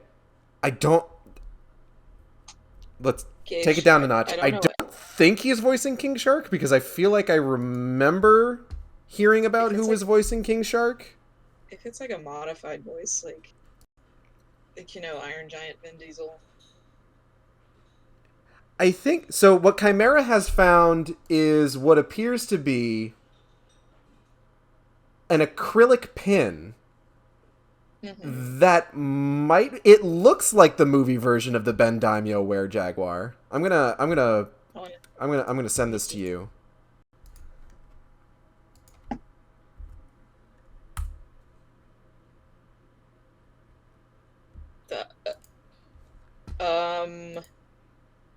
Oh fuck! I have no idea. Hold on. Let's look up Ben. No, he did have a little mohawk. He did. That's the thing. He had a little mohawk. Ben Daimyo were-jaguar on Google. Let's take a look. Let's take a journey. We and I. Cool. Oh yes. Oh yes. So the very first result for Ben Daimyo Were-Jaguar is a shot from the movie. And yeah, I gotta say, I think that thing that you found is like an acrylic pin of that version. I remember. There were some really shitty official merch pins made. That was one of them. Oh, wonderful.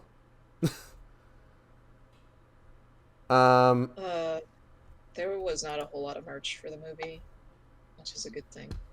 Yeah, the actual Were-Jaguar from the comics is like a fucked up looking monster thing, and it's really cool. It's a Guy Davis, the comic artist type monster, and I think they were like, if we do this, it's gonna look too weird, so let's just make it look like a jaguar. Oh, he is voicing King Shark. That's awesome. You know what? I'm on board.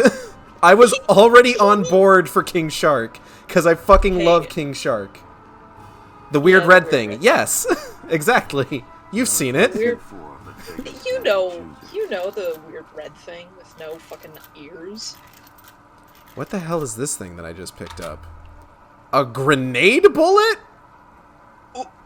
Pull trigger, things explode. My kind of shooting. Hell yeah. Mohawk one more, he's very I like the Mohawk one more, he's very drawable. Yeah, he's right up your alley for sure. I legit thought that the Hellboy 2019 was gonna get kind of a furry boost because of Ben, and it didn't happen. Yeah.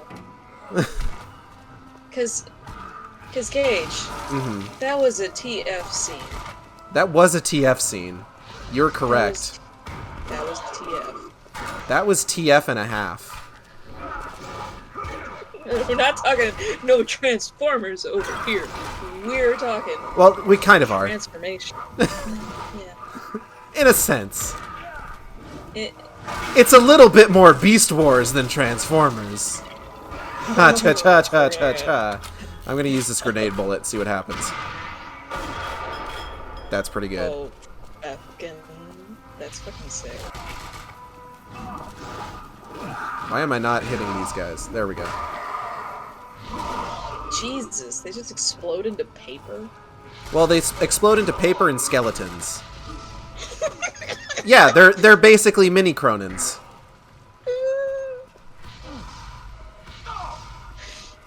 Oh, I guess he's talking about the undead army thing from the comic books. The comic books. You know.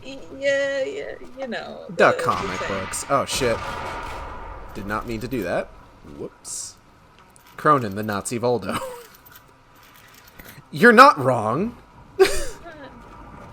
Not incorrect. That's a pretty astute description.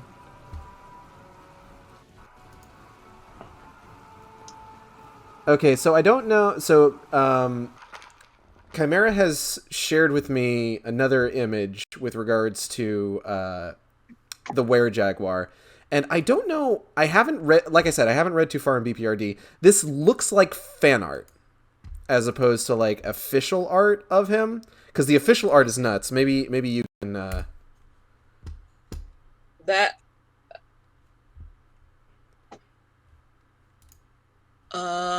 yeah, that's fan art. Okay. Because if it was a situation where it's just like, oh, this is just drawn by like a different artist that was working on the books, like that'd be one thing. But like that feels like fan art. Because when I think they pulled it up, let's see, they had the artist named Guy Davis doing BPRD for a very long stretch of time. Oh yeah, and his work is great. I fucking love his shit. Like, here, let me just. Y'all know Steven Universe, you know? I do know Steven Universe. You know Steven's Universe. Okay, so early on, fucking Guy Davis designed the temple. Ooh. Like this was early Steven Universe fandom on fucking Tumblr. I remember this shit, and people were sharing like Guy Davis art, and I'm like, what? Excuse me? It's Guy Guy? Guy? Guy? Yeah. Fucking, so he was... I think he's the one who, came up with weird fucking looking jaguar. And Yeah. then, then you bring in the guy, James Heron, and he just, like, takes his shit up 10 notches for a fight scene and stuff that they had go on. Mm-hmm.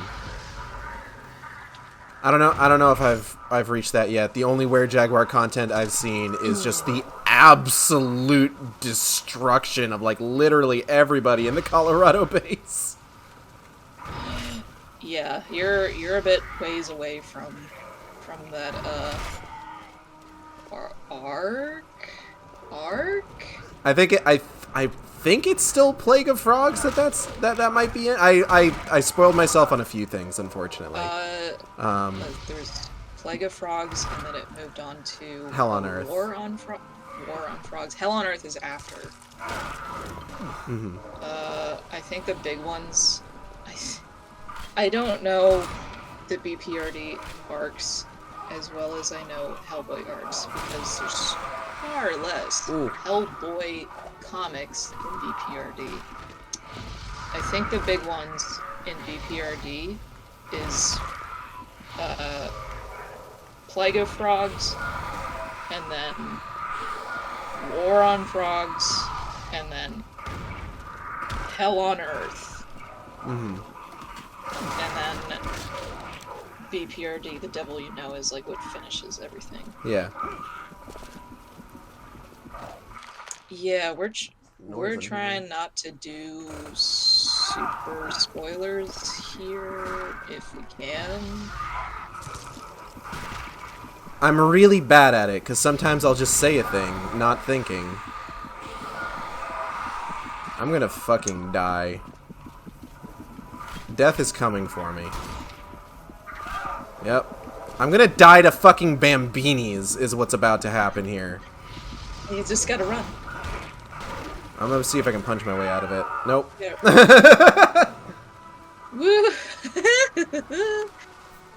But yeah, Chimera has shared another image with me. This looks like pinup art that somebody did of the Were-Jaguar. And not like something straight out of the comics, but like it's a little bit more accurate to what the Were-Jaguar is like. Let me see. Hold on. Let me just grab this real quick. 1 second. One moment. I just Were-Jaguar. I like the Were-Jaguar a lot. It's so fucking sick. It's pretty fucking dope. The way that the movies handle, like... Oh, yeah, that's a cover. Yeah. The way that the movies handle sort of like the progression... This is how Hellboy dies. Rip Hellboy. He died to an effing goblin. Okay. Molly. Yeah. I'm gonna hit you with a mind's eye image here. Yeah. Hank Hellboy.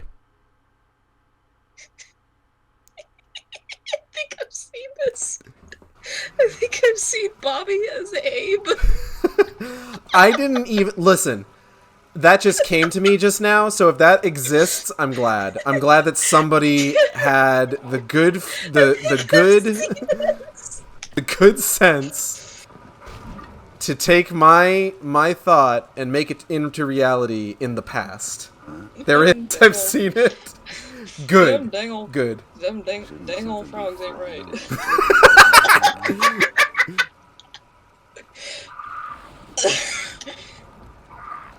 But what was I gonna say? So there's something like I kind of get it why the movie is sort of like every movie, even like, you know, everything from like the 2019 film to the Guillermo del Toro movies, they all kind of play fast and loose with the kind of order of events.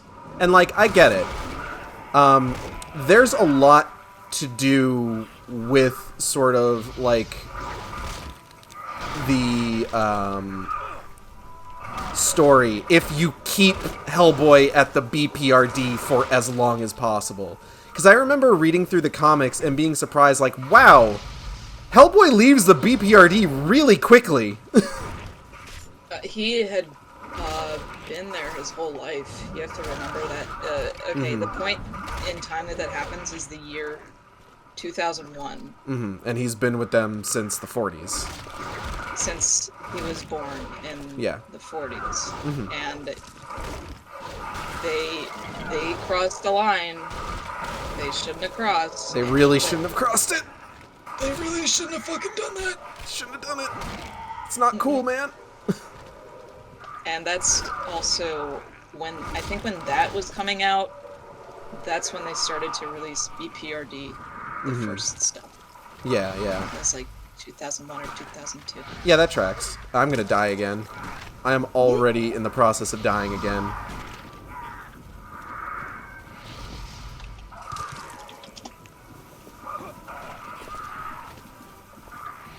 Huh. Oh god. No bad Bambini. No bad Bambini. Oh, Bambini. I'm gonna just fuck. Okay. Gotta get rid of this. I swear to God, I've seen King of the Hill Hellboy parody.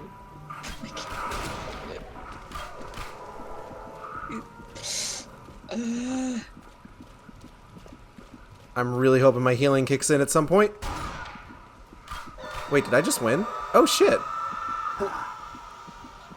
Okay, cool. Hell yeah.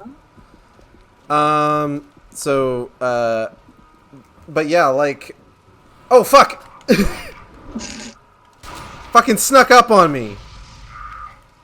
Fuck you. So what was I saying?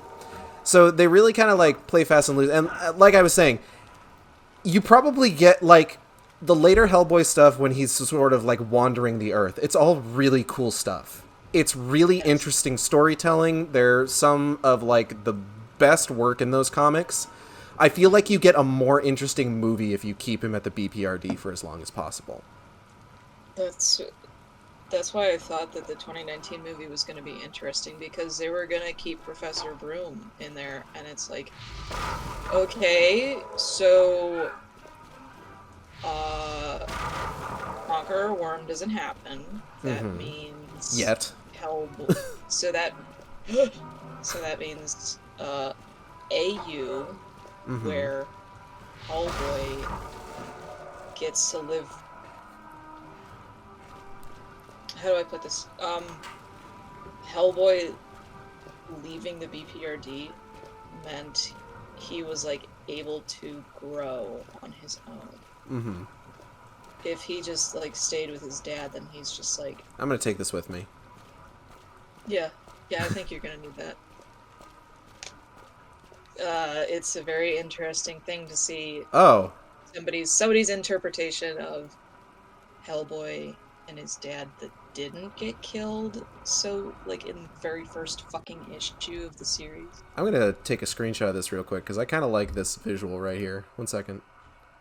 You know what? Yeah.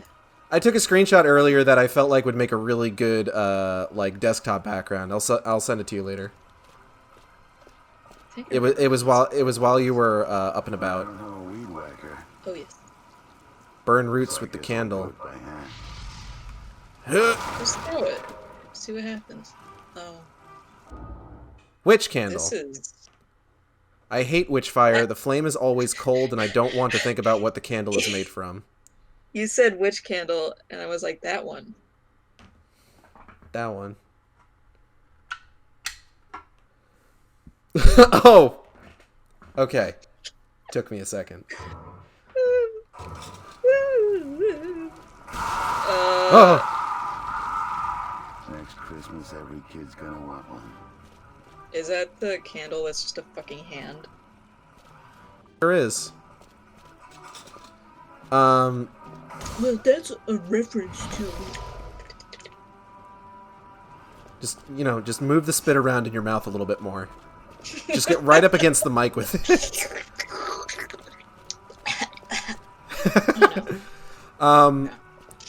Yeah, Hellboy getting to spend more time with his dad is a really interesting direction to take it. They kind of got a little toxic masculinity with it, though. And that kind of made me a bit uncomfortable. I think that's what would have happened. It's a fucking. Then the okay, but then the other angle here. No Liz, no Abe. So almost no Abe. Little bit of Abe. Just a bit.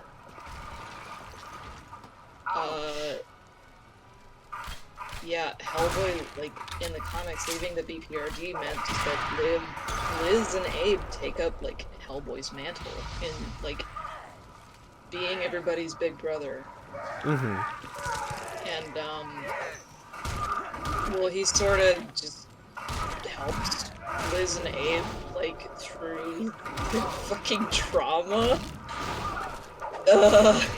Hellboy leaves the BPRD and everybody's like, who will we have character arcs with now? Roger. Are those large It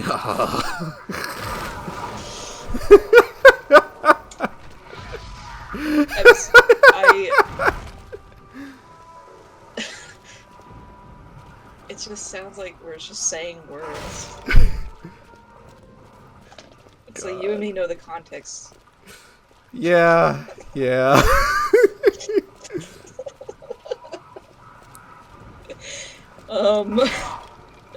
I don't know if that's gonna work out. I mean, Ben Daimyo got a character arc with Roger, and that didn't end particularly well. That wasn't his fault.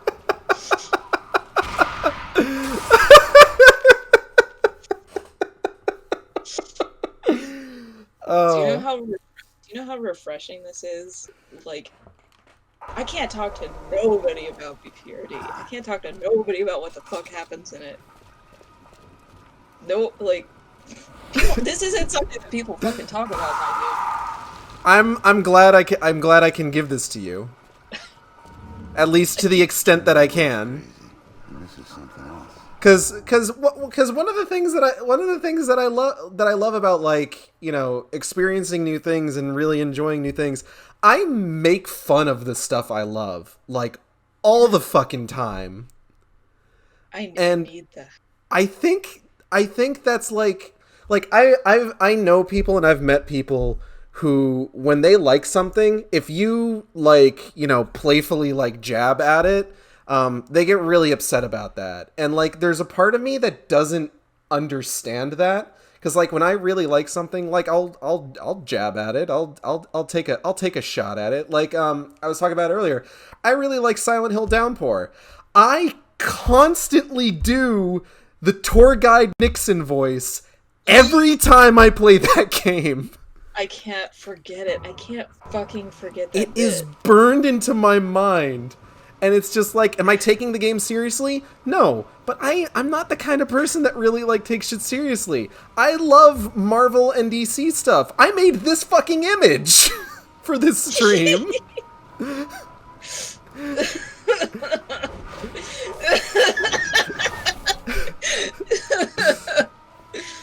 But yeah, I have really been enjoying BPRD. Like, I like all of these characters. Like, when Hellboy 2 The Golden Army was coming out, I had no context for anything.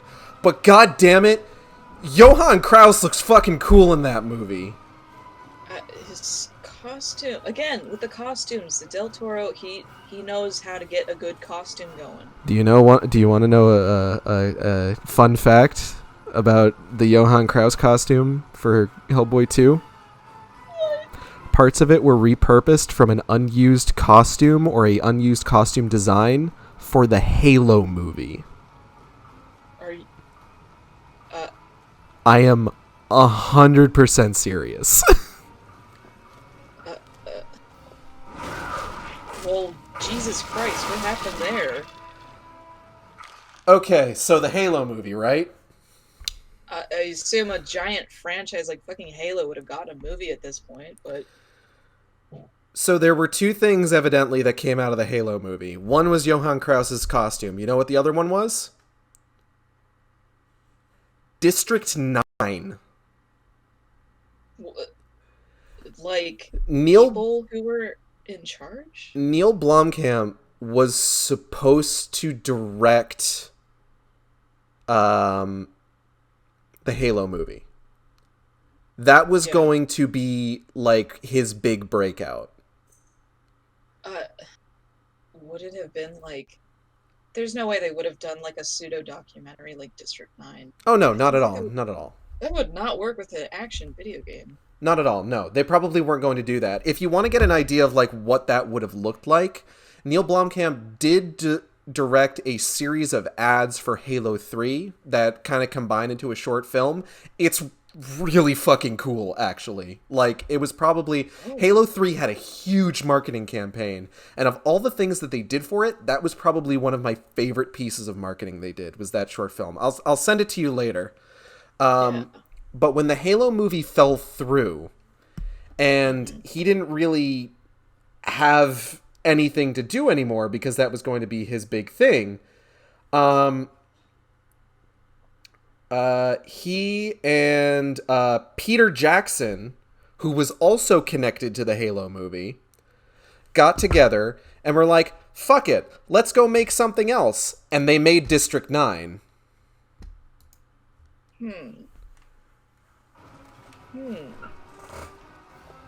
I forget the exact details of precisely what happened with the Halo movie, but I remember like following its like pre-production and hearing a lot about it because I was huge into Halo around the time of like Halo 3. And then it just didn't happen. And I mean, you know, it's in this day and age, it's not that big of a deal that it didn't happen because we have so much Halo content now. Like, we have, like, 3 Halo movies already, technically speaking. Not only that, but, like, I think it was Halo 4, the graphics just look so realistic. It's like, do you even need a live-action movie at this point? Well, no. So instead, we're getting a series on Stars. On Stars? On Stars. Why Stars? I don't know. HBO didn't want to option it. That sounds like bad foresight.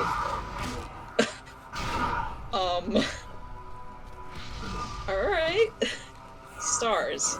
Yeah. Stars. I mean, like, I'm not about to be like, oh, Stars, but because like I'm sure that there's like good stuff that's been on Stars. I just can't think of anything right off the top of my head. No, I just is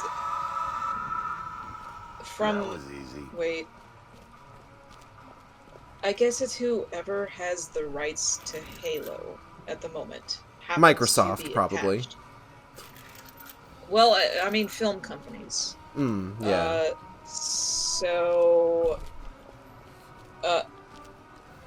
Oh, actually, here we go. Lionsgate Entertainment. Is who owns Stars. Okay, yeah, that tracks.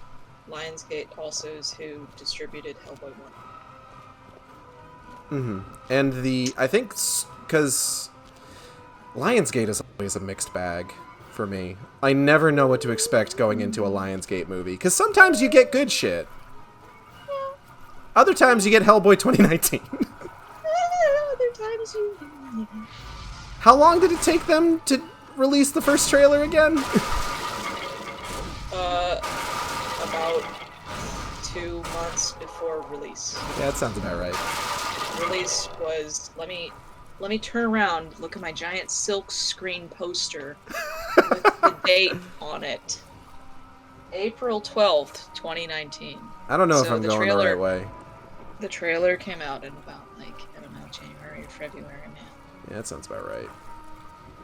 It was like I was waiting for marketing. They did, like, none. And I was like, oh my guys. They made that David Harbour Hellboy Funko Pop.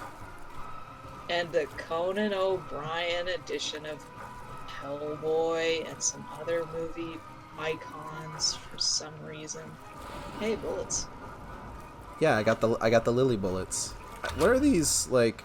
The first grew along the river Styx, flowers of death that I'm buying and I'm at. I got this new bullet. What's this? An explosive round constructed from some kind of power core. I grabbed this off of one of the Bebby Cronins. Cronin Bebbies. Cronin babies. Anyway. I don't want to alarm you. Okay. But one of the current, as in released issue number 2 on this Wednesday, was the current Hellboy thing going on right now in comics. Look who's Fatagan is now following. Oh. Thank you, Look who's Fatagan. Hello. Thank you for joining us here today on the Shark Stream. How are you? I don't know how much longer we're going to be going. We've been going for like 3.5 hours already. But like, I'm enjoying myself. Yeah. I haven't seen this much of the game ever.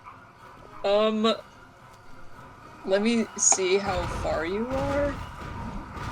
I saw Hellboy and I had to come. It summoned me. Excellent. Just like summoning Hellboy. Except with less apocalyptic intentions. Oh, hey, how's it going? Hey. So they just kind of left you here, huh? Yes. Did you hang yourself naked? The devil absolve me. I'm not the... Absolve you from what? I mean, let's not rule anything out. Fair enough. You are truly an awful creature. Get to the point before I get my pitchfork. I can't wait to get Asylum Seeker in a week and play it and be like, God, I wish I was playing the Science of Evil right now. I can't wait to see you experience that. So you have everything for it, right? I got a PS3. PS3's as far as I know, PS3's played PS1 discs. You don't mean the witch, do you? do you need the memory card? I don't believe so, because I don't think there's a spot for a memory card on here. Okay, I never had a PS3. I skipped it. You know what? I did too. I'm using JB, our roommate's PS3. Everyone say thank you, JB. Everyone go on Twitter, type in @GemstoJester, and say thank you, JB. Thank you, JB, for the PS3. But yeah, PS3s play all PS1 discs. Okay. So I should be good. You should absolutely do a test before we're like, hey, come to our stream of this Hellboy game and we talk about shit for 4 hours. I will probably test it out, yeah. Because, it's the fucking only way I know how to play my copy is on my PS2 with the memory card. The Asylum Seeker era of comic book games is wild. It's true. Why can't anything ever be easy? Well, I mean, it's like the early 2000s, and that's up until Conquer a Worm, and then, BPRD started. God, I fucking wish that I lived near... You got to say your story about how you got into the comics. I haven't yet. Well, I first got my first Hellboy volume. Mm-hmm. Volume 7, Troll, Witch, and Others. At a Barnes & Noble. Because it turns out the comic shop closest to where my parents live is 45 minutes away. Uh-huh. In, like, fucking downtown Cincinnati. So, I didn't grow up with comics. Mm-hmm. Fair And enough. that little section of Greater Cincinnati did not have a fucking comic shop. Taking this. So, looks like you're gonna need it. I'm gonna beat this guy to death. Oh! Sorry, continue. Well, I was confused for a second. I thought there was 2 Bambinis on top of one another. 2 Bambinis stacked on top of each other in a trench coat, yeah. They're gonna get into an R-rated movie. Specifically the R-rated 2019 Hellboy movie. What R-rated movies came out in 2007?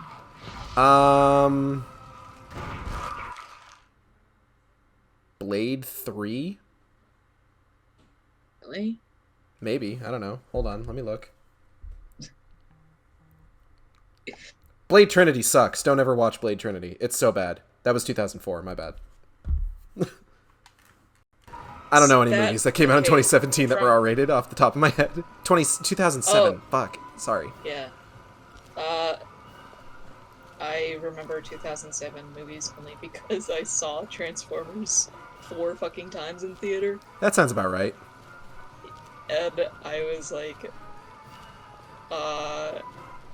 dude, I had seen those teasers in theaters for something else, and Baby Molly was just like, ah! And then Baby Molly, I say Baby Molly when I was like 13, and I watched Transformers.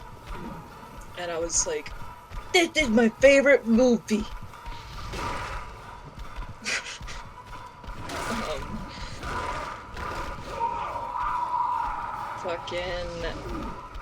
I don't even remember what we were talking about right before this. Comics. First time getting into Hellboy. Fuck! Anyway, sorry, continue. Yeah. Oh, no, yeah. So, The Troll Witch and Others is a trade paperback volume that just collects a couple different stories. Mm-hmm. So, not a bad place to start. No, God. That was a great place to start. One of the compilation trade paperbacks, because this was like before they started doing collections of omnibus bullshit. Mm-hmm. So I read that after I'd seen the first movie on TV, and like I think I like ordered the DVD to watch the full thing. Mm-hmm. Because it didn't play on TV that often, so I had to go get the DVD, right? Uh-huh. Oh, the island is a strange place to start. So, I watched the movie, and I'm like, oh my god, I'm so obsessed with this. And then I'm like, I should get the comics. And I get the comic book, and I'm just like, what happened? What fucking happened? This is so much better. And then I just like got all the volumes that I could get my little hands on. Because I guess at the time I didn't know how to pirate comic books. Now I'm just like, yar har fiddle-dee-dee, a pirate's life is the life for me. With regards to everything. Which is fair. Oh. Yeah. We might be a little stuck. Hold on. Okay. I'm gonna need to run all the way back up there. Oh, shit. That guy will wait for me. It's fine. Okay, hold on. You can't goof it by getting on that wheel? I'm not even gonna try. Damn. I am concerned. I remember being a big dumb baby and getting upset about BPRD not having Magnola interior art. Says Luxus Fatagan. He did a bunch of covers. He wasn't writing explicitly BPRD by himself. It was him and a couple others who were writing it while he was working on Hellboy stuff still.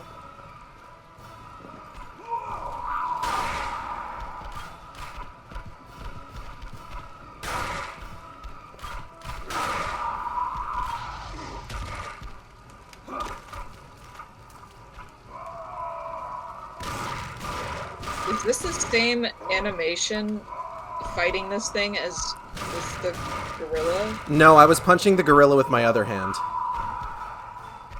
I can't tell if you're joking. No, I'm being entirely serious. It is genuinely a different animation. Oh my god. Big bada boom. Oh yeah, let's talk about other artists doing Hellboy comics. So there was another guy who did like a couple test pages who was maybe gonna do the final volumes of Hellboy. His name is Lee Gremeko. His art is fucking sick, but you know, ultimately they went with Duncan Fegredo.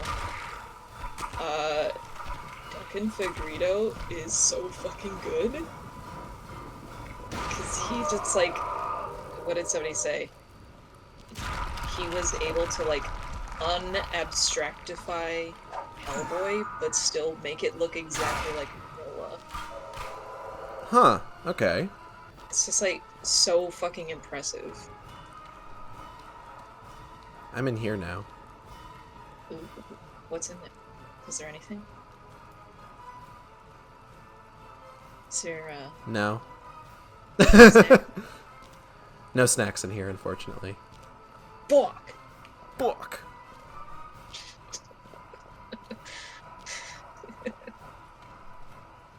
Oh my god, I want a Duncan Fegredo, but he lives in the British place.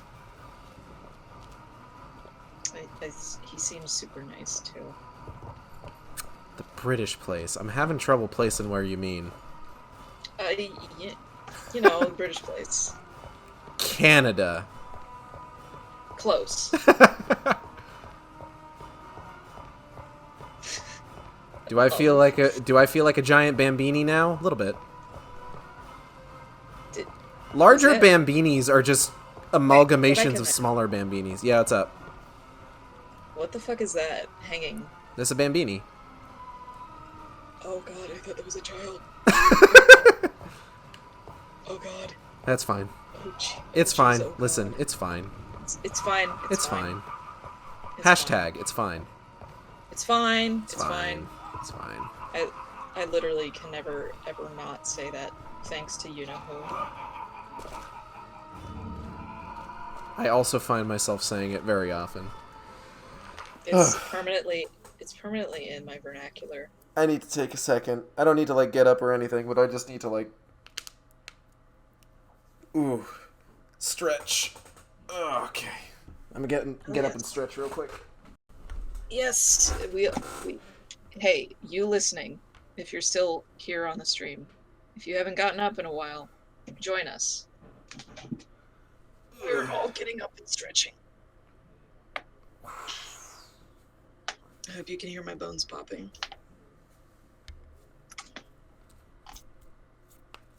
I was hoping my knuckles would be more ready to crack, but they're not, unfortunately. Not yet. Not yet. Not yet. They're getting there.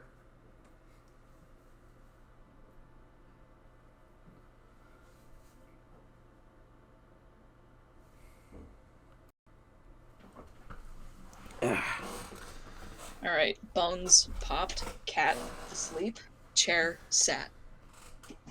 Maggie, what are you doing? Oh, big yawns. Ah, fuck! Thank you for the subscription. You now get the Uwa Shark and the Pognarok emote. Fuck yeah.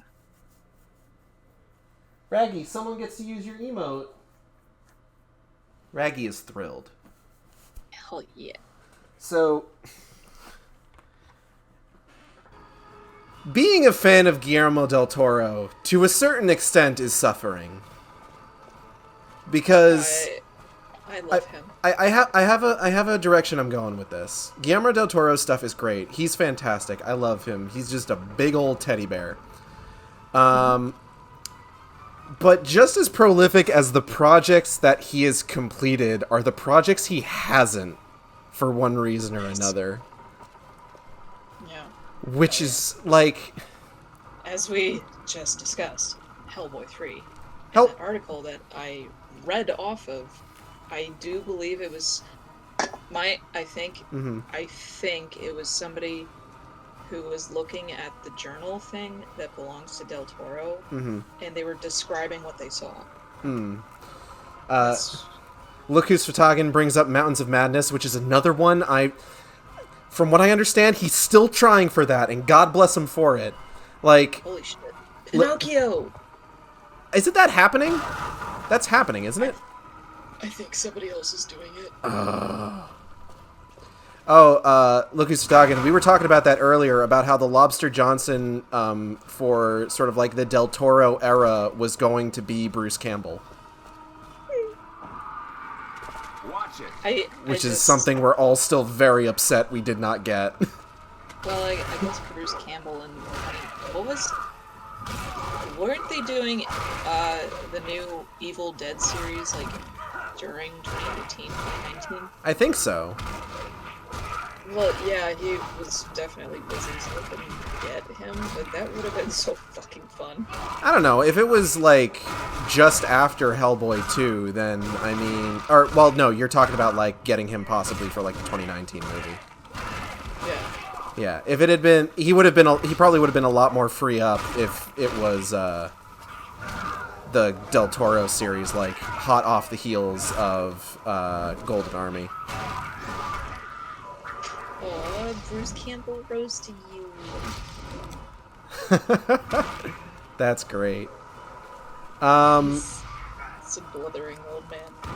But yeah, the big ones that always come to mind are, you know, Hellboy 3, Mountains of Madness, which, like, okay, look, as my stream art for when I play Lovecraft games indicates, give me a second, I have it here somewhere. I need to just, where is it? As my stream art for Lovecraft games indicates, Lovecraft was racist. Yes. That being said, Mountains of Madness is probably my favorite story. Just because I just really like Shoggoths. I like Shoggoths a lot. I just... like, listen, I gave my Fursona lore that he is a shape-shifting eldritch abomination specifically because I love Shoggoth so much. Ooh, love that. Let's also mention one of Mike Mignola's other literary inspirations was including Lovecraft. Mm-hmm. Despite how fucking much Mr. Lovecraft himself sucks. Awful.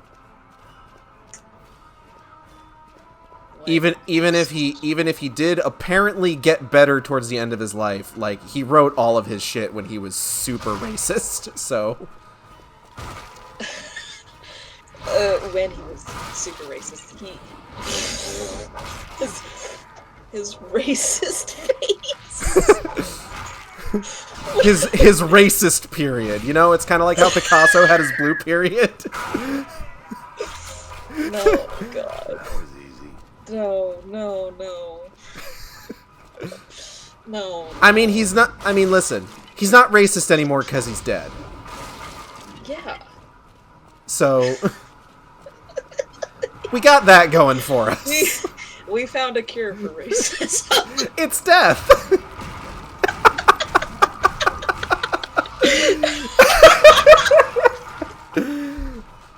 We did it, everybody.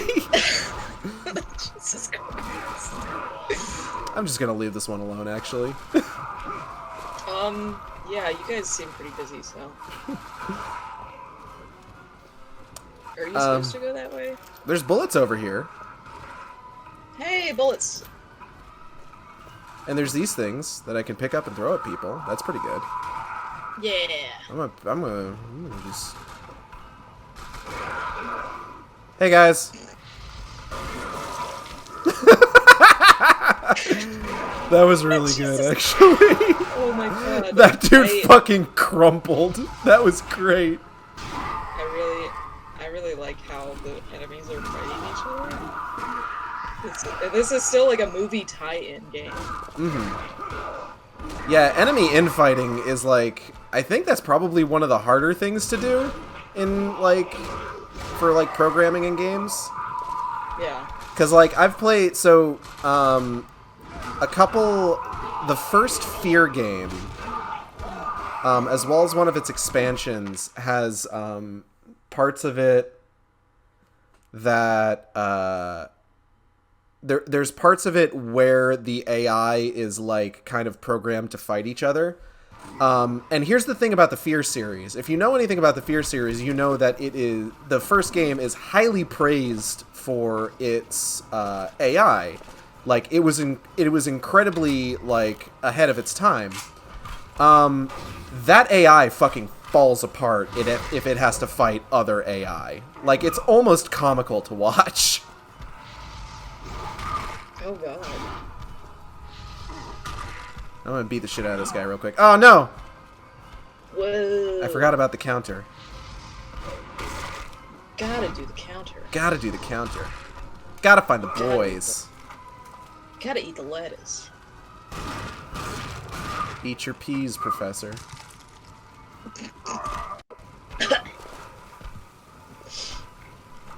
But what was I getting at? Oh yeah, so Mountains of Madness was what?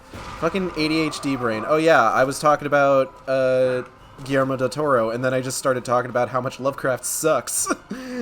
Well, his unfinished projects, one of which Yeah. apparently being a Lovecraft adaptation. Mm-hmm. Honestly, if there's anyone that I trust to like handle Lovecraft stuff in like a really good way, it's Guillermo del Toro. Like, Did you happen to see the recent adaptation of Color Out of Space? I did, and I really liked it. I did hear that the director is kind of awful, though. There was something that came out about that recently. Who's the fucking director? Hold on. Blaine sent me something about it. Friend of the stream, Blaine. Wait. My Blaine? Yeah, you're Blaine. Yes. Clutchco. Yes. Eddie. Where did she send me that? She sent me that. There it is. We have a group chat called Thomas Gucci and the Unfucked McDouble. It's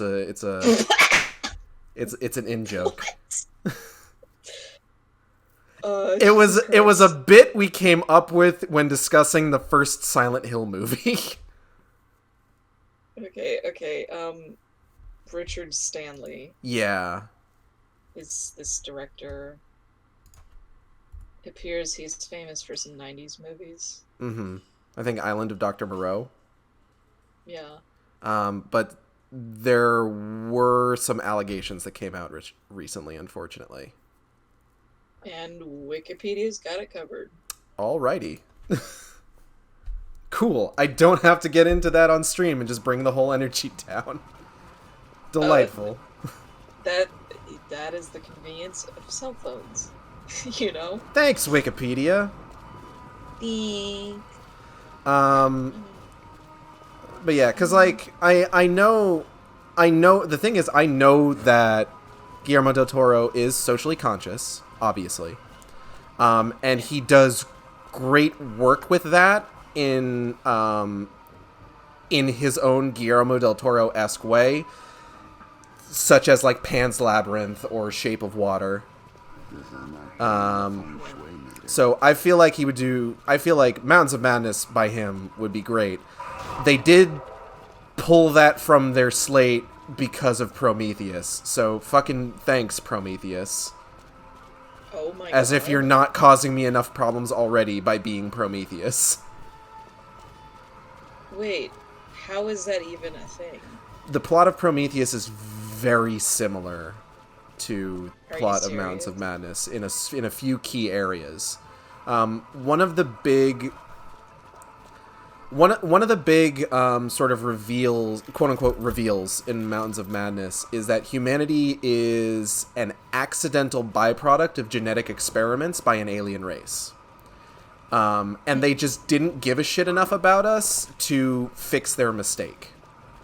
And part of the horror is that one day they could decide to fix that mistake, especially since over the course of the plot of Mountains of Madness, the main characters find cryogenically frozen members of that species and start cutting into them, not knowing that they're still alive.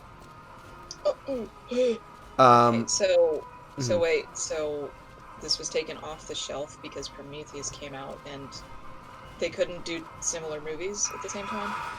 Prometheus also didn't do well as a result, so... Yeah. You kind of need to compare... If you're going to pitch a movie, this is stuff I do know. If you're going to pitch a movie, you got to compare it to stuff that's made money. Yeah. Did I watch Color Out of Space? Yes, I did. Yeah. Despite the director, I really liked it. I thought it was fun. Nick Cage is in top fucking form. Have you seen Willy's Wonderland? Yeah. Thoughts? I saw it like the day before our dear red-themed YouTubers posted a video about it. And I was like, yes. Thoughts? It's bad. It is. But Nick Cage is very good and fun. As far as legally distinct Five Nights at Freddy's movies go, we could have gotten something worse. Well, that's Gage. Yeah. You know that's in the hands of Blumhouse right now, right? Oh, I know. I am aware. Yeah. So, you might get your wish. I think they're actually at the point of finally starting production after getting... Oh my god, that's right. I think it's gonna film this year. Yeah, because, like, God, what is it? They went through, like, 5 scripts?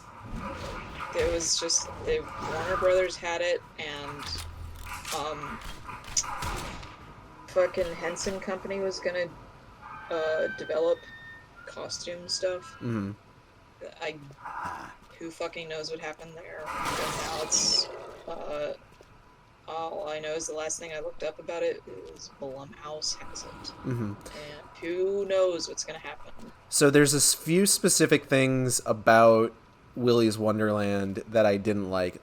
Almost everything with Nick Cage, and I fucking love Nick Cage. I fucking love Nick Cage as an artist. Because the dude knows acting, and he knows, like, his own strengths. And, like, so the big thing with Willy's Wonderland is Nick Cage's character is silent throughout the entire movie. Yes. I think he, like, screams and grunts a few times, but he doesn't have any actual lines. The writer for that movie, who conceived the whole thing, wanted to have him have a single line for the final fight. And Nick Cage said no. No, that's stupid. Because Nick Cage is a fucking genius. Because he's got common sense about movie making. Nick... He's been in movies, like, for fucking ever. You have to listen to him. And not to name drop on his behalf, he is Francis Ford Coppola's son. Wait, I thought he was his, like, nephew. It's one of those. I forget what it is. He's related. They're related. He's a cousin. Hold on. Nick Cage. How are they related? One second. While you look that up. When you look up Nick Cage on Google, the second suggested is Nick Cage Superman. I just want to let everybody know. That was gonna be a thing. I'm gonna be right back. Okay.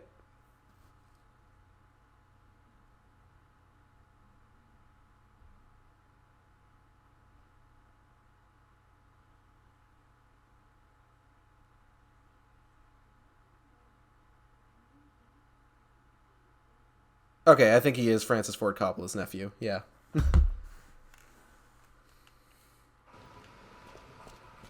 I didn't remember how they were related. I just knew that they were related.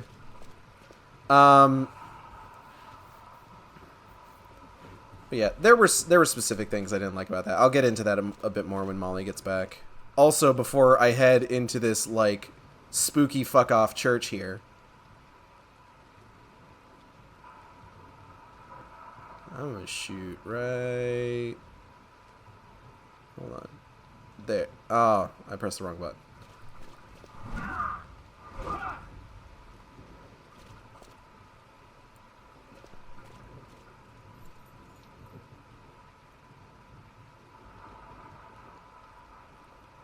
Every church is a spooky fuck off church if you're enough of a heretic.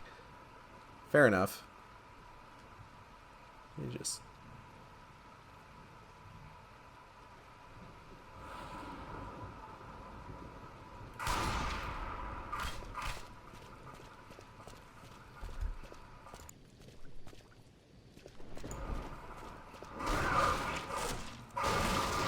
Aha.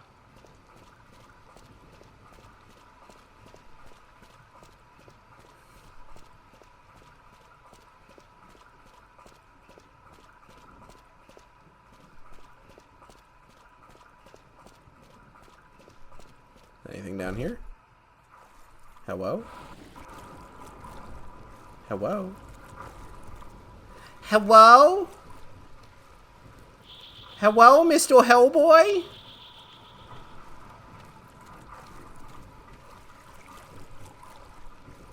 Please, Mr. Hellboy, where do I go? Mr. Hellboy? Please?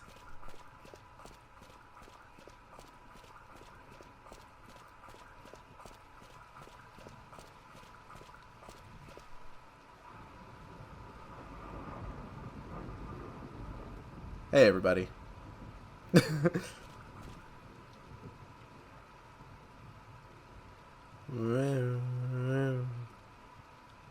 Power stance.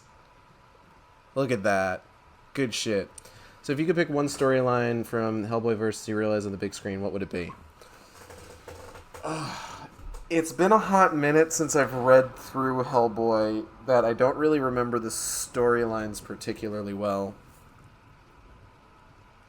But I have been working my way through BPRD as best I can. Let me think. There was some good stuff in that. Stuff in BPRD is kind of bittersweet for the most part, though, just because of how, like, dire the storyline's getting.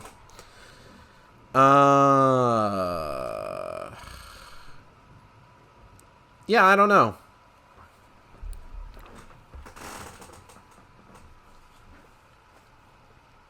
Hello. Hello. It seems that you're near the end of this chapter. Might be. Look at Would you this. like to Look at this continue? big spooky fuck off church. Hmm. I wonder might if the have to witch go is there. there. I wish there was something Yeah. indicating that maybe she was inside this church.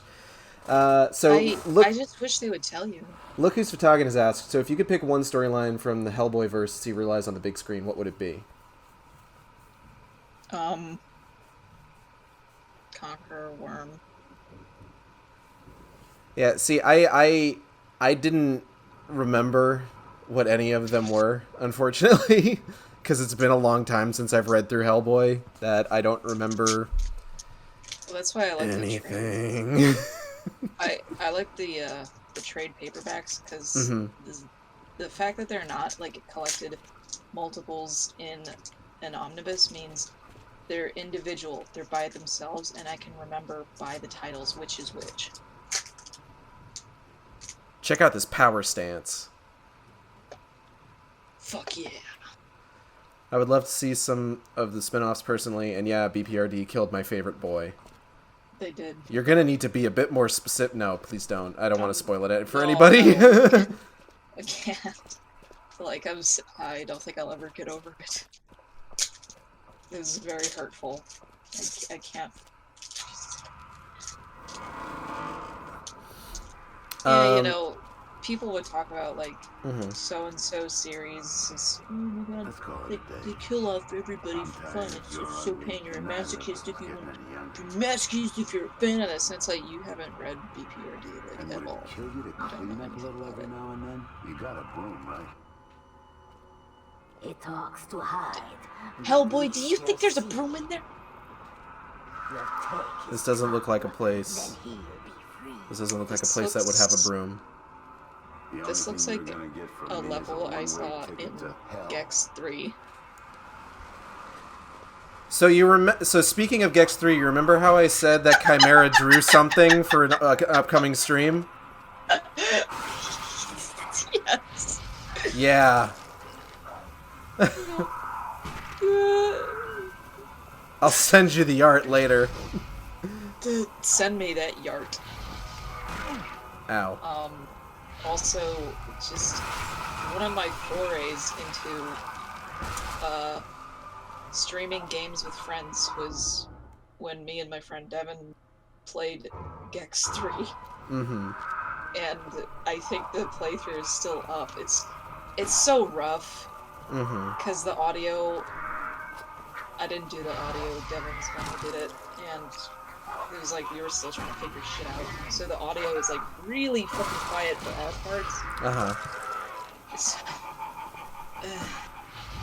Shit. Gex 3, everybody. A game I never fucking played. God damn it.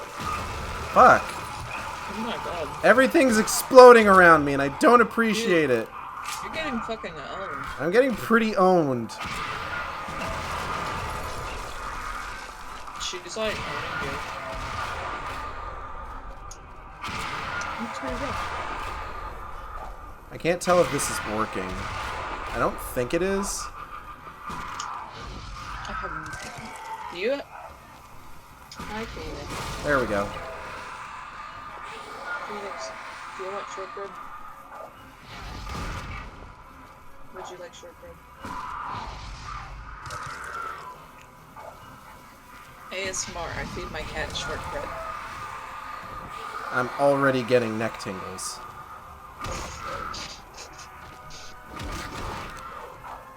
Neck tingles. The ningles.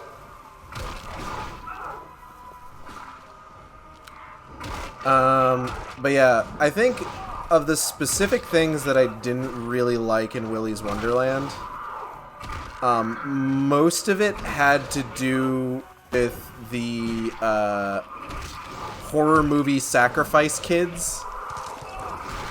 Hate. That being said, that whole subplot did end up having sort of like a fuck cops overtone, so it's not all bad. Yes. Although the cop lady is like the girl's mom.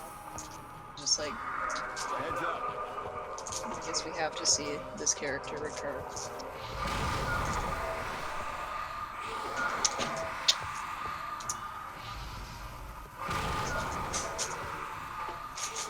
Be amazed as I try to open the plastic wrapper away from the microphone because I've been told it picks up very, very loudly. You're doing fantastic. Excellent. I love that I'm just throwing shit at this lady. It works. If Yeah, it works, I- it works. Okay, That's- quit it. That's Hellboy for you. Is Hellboy Donkey Kong? Yes. Yes. There's just some skeletons in here. They have been here for centuries.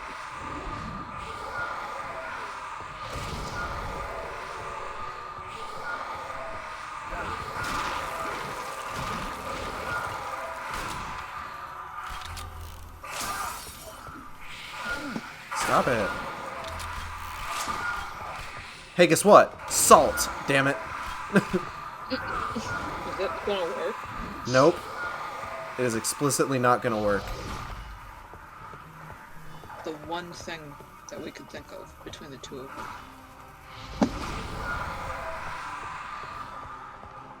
Oh, hey, she died. Oh, She just fucking ragdolled in the middle of the floor. That was great. Hide and seek's over. You're going down. Ow. Jesus. Ew, don't show me that. Going down. I get it. Oh, she's got jokes. Floor. Oh, but he's also got jokes. Oh. Oh, joke boy, huh? Oh, wait, she is supposed to be Baba Yaga. Oh, is she? My floor. Yeah, she had one That'll blind get you a eye. bad reputation. Hellboy roasting himself for bad jokes. That's good. I love him. Hellboy's mission should be finished along with the witch, but fate intervenes, dropping him deeper into darkness and adventure. Now, we've made good progress today. Yeah. Me, the one commenting on the fucking game. You, the actual player. So that was the boss fight, quote unquote. Mm-hmm. And next is chapter 4. Now, do you want to call it quits today at chapter 4? I think I'm going to go ahead and call it quits at chapter 4, yeah. Okay. So that I don't just totally abandon this line of thought. Other Guillermo del Toro projects that I am really upset we didn't get. Silent Hills. The video game trilogy he was going to do. whatever the hell Pacific Rim 2 was supposed to be. Oh. I can take that one. I can take that sacrifice because he was making Shape of Water when that was happening. Yeah, but it's I can accept that loss. we also got Uprising.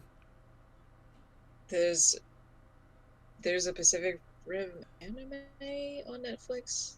I've heard it's okay. I think I've heard that it's okay. I don't know anything about it. I also don't understand why it's a thing. It's like, but the franchise is over. Well, It's now like I'm remembering Uprising, so thanks. You're welcome. The Black. It's just called The Black. It's just called The Black. But yeah, so that's going to be it. I want to thank everybody for coming by the stream. I'd like to thank Molly for joining me. Maybe we'll come back to this. I ended up having a lot more fun with this than I expected to. I don't know if it's something we're going to come back to right away, or if it is something we can maybe come back to down the line. But if you want to keep up with the Shark Scream... Shark Scream? Shark Scream? Shark Scream? Shark Scream's Shark tomorrow Scream? when I'm possibly going to be playing Silent Hill. I'll get into that in a bit. If you want to keep up with the Shark Stream, you can follow me here on Twitch. We have special emotes at tiers 1, 2, and 3. You can also follow me on Twitter at Sane_Intolerant or on YouTube under Sane Intolerant, where I post all the streams after they happen. This one's going to take a bit to go up because I'm going to need to splice the two streams together. Yeah. Art for the stream, the Acid Shark art was done by Cosmindart on Twitter. That's Cosmindart. He does fantastic work. Highly recommend checking his stuff out. And then, of course, Molly's art was done by her. Molly, where can people find you? You can find my personal account, which is what I was just saying to promo this with, at Skullduggo. SKULDUGGO. That's where sometimes I post art, sometimes I talk about Hellboy. So we did a lot of Hellboy today. There's a lot. I mean... I have good news. Yeah? We got halfway through the game. Oh, today. dang. There's only 6 chapters. Oh. That's... You got to the beginning of chapter 4. That's not bad. That's good. That's good. That sounds real good. That's really good. Yeah. Upcoming streams. Tomorrow, depending on how my day plays out tomorrow, I've got a previous engagement earlier in the day when I would normally stream, because normally for Saturdays I try to stream like early afternoon. But I got something going on tomorrow, so I won't be able to stream in the middle of the day. I may stream later in the day, depending on how long that previous engagement is. I don't know, but keep an eye out, because if I can stream, we're going to be finishing off Silent Hill. Next Wednesday, we will be finishing off Star Fox Adventures. And then Thursday, I'm going to be going back to Sonic Heroes, going back to Team Rose, and probably just continuing to have a really good time with that before moving on to Team Chaotix and just completely ruining my mood. As much as I love Team Chaotix, oh my god, the objective-based levels are just awful. Yeah, they gotta make money. Boys gotta pay bills. They constantly on the verge of poverty. Literally, that's Team their Chaotix. motivation. They have to pay rent. That's all. And that's all you need sometimes. Like, it's relatable. And then on Friday, who knows? Maybe if your game copy gets in and it works. All things considered, it should be here by then. The Yeah. earliest it could get here is the 8th. So, And I mean, looking at my extremely blank calendar, I don't have shit to do on a Friday. you think you'd be able to fit me in? You know what? Let me just, Pencil me in a bit? Yeah, there you are. Yeah. Okay. Cool. So if Asylum Seeker gets here, maybe we'll do that. Maybe we'll do more of this. I don't know. Maybe it'll be something completely different. Oh yeah. I'm currently waiting on. I have a couple things planned that I want to do. That I'm going to be finishing up Star Fox Adventures on Wednesdays. So I don't know what I'm going to follow that up with. I don't know what I'm going to follow up Sonic Heroes with. One of those might end up being the Gex trilogy, I'm sure. Fun fact about that, actually, while I'm on the topic of Gex. Again, let's talk about Gex. I was very surprised to find out that those games were very well received in their time. Oh my god. Because all I ever hear about people talking about it these days is how bad they are. And in fact, Gex 1 was the killer app for the 3DO. Oh my god. The 3DO version of Gex 1 is the best version of that game. Evidently. But why? I don't know. Do I look like a person who knows things? Do I look like? But yeah, so, could be Gex, could be something else. I've got, like, other, stream series planned with co-commentators and stuff like that. I need to, at some point, go back to Doom 3 with JB. I'm waiting on Art to start on, like, Legend of Zelda playthroughs. I got all sorts of stuff, on deck here. So, who knows? Who knows what'll be on Friday? But you can bet that there will be something. But for now, I'm going to get out of here. I want to thank you for coming by. I'd like to thank Molly for joining me. Thank you, Molly. Thank you for having me. God, this was fun. This was a lot of fun. And I will see you next time on the Shark Stream. Same Shark time, same Shark channel. Take care. Bye. Okay, I actually need to quit on the game first. Hold on. Get it. With the ruins of the collapsed church blocking his exit, Hellboy must venture further into the catacombs to find a way out. Oh, we're not done yet. yeah. I need to get. Hold on. Sorry, everybody. Hold on a second. That was fake. Oh, Stop, please. Baba Yaga feet Steal pics. ruby slippers off those things. Well, this looks like fun. Okay. Oh, we got exposed arm. Oh, hey. Beefy boy. Okay. Bye, everybody. Okay, bye.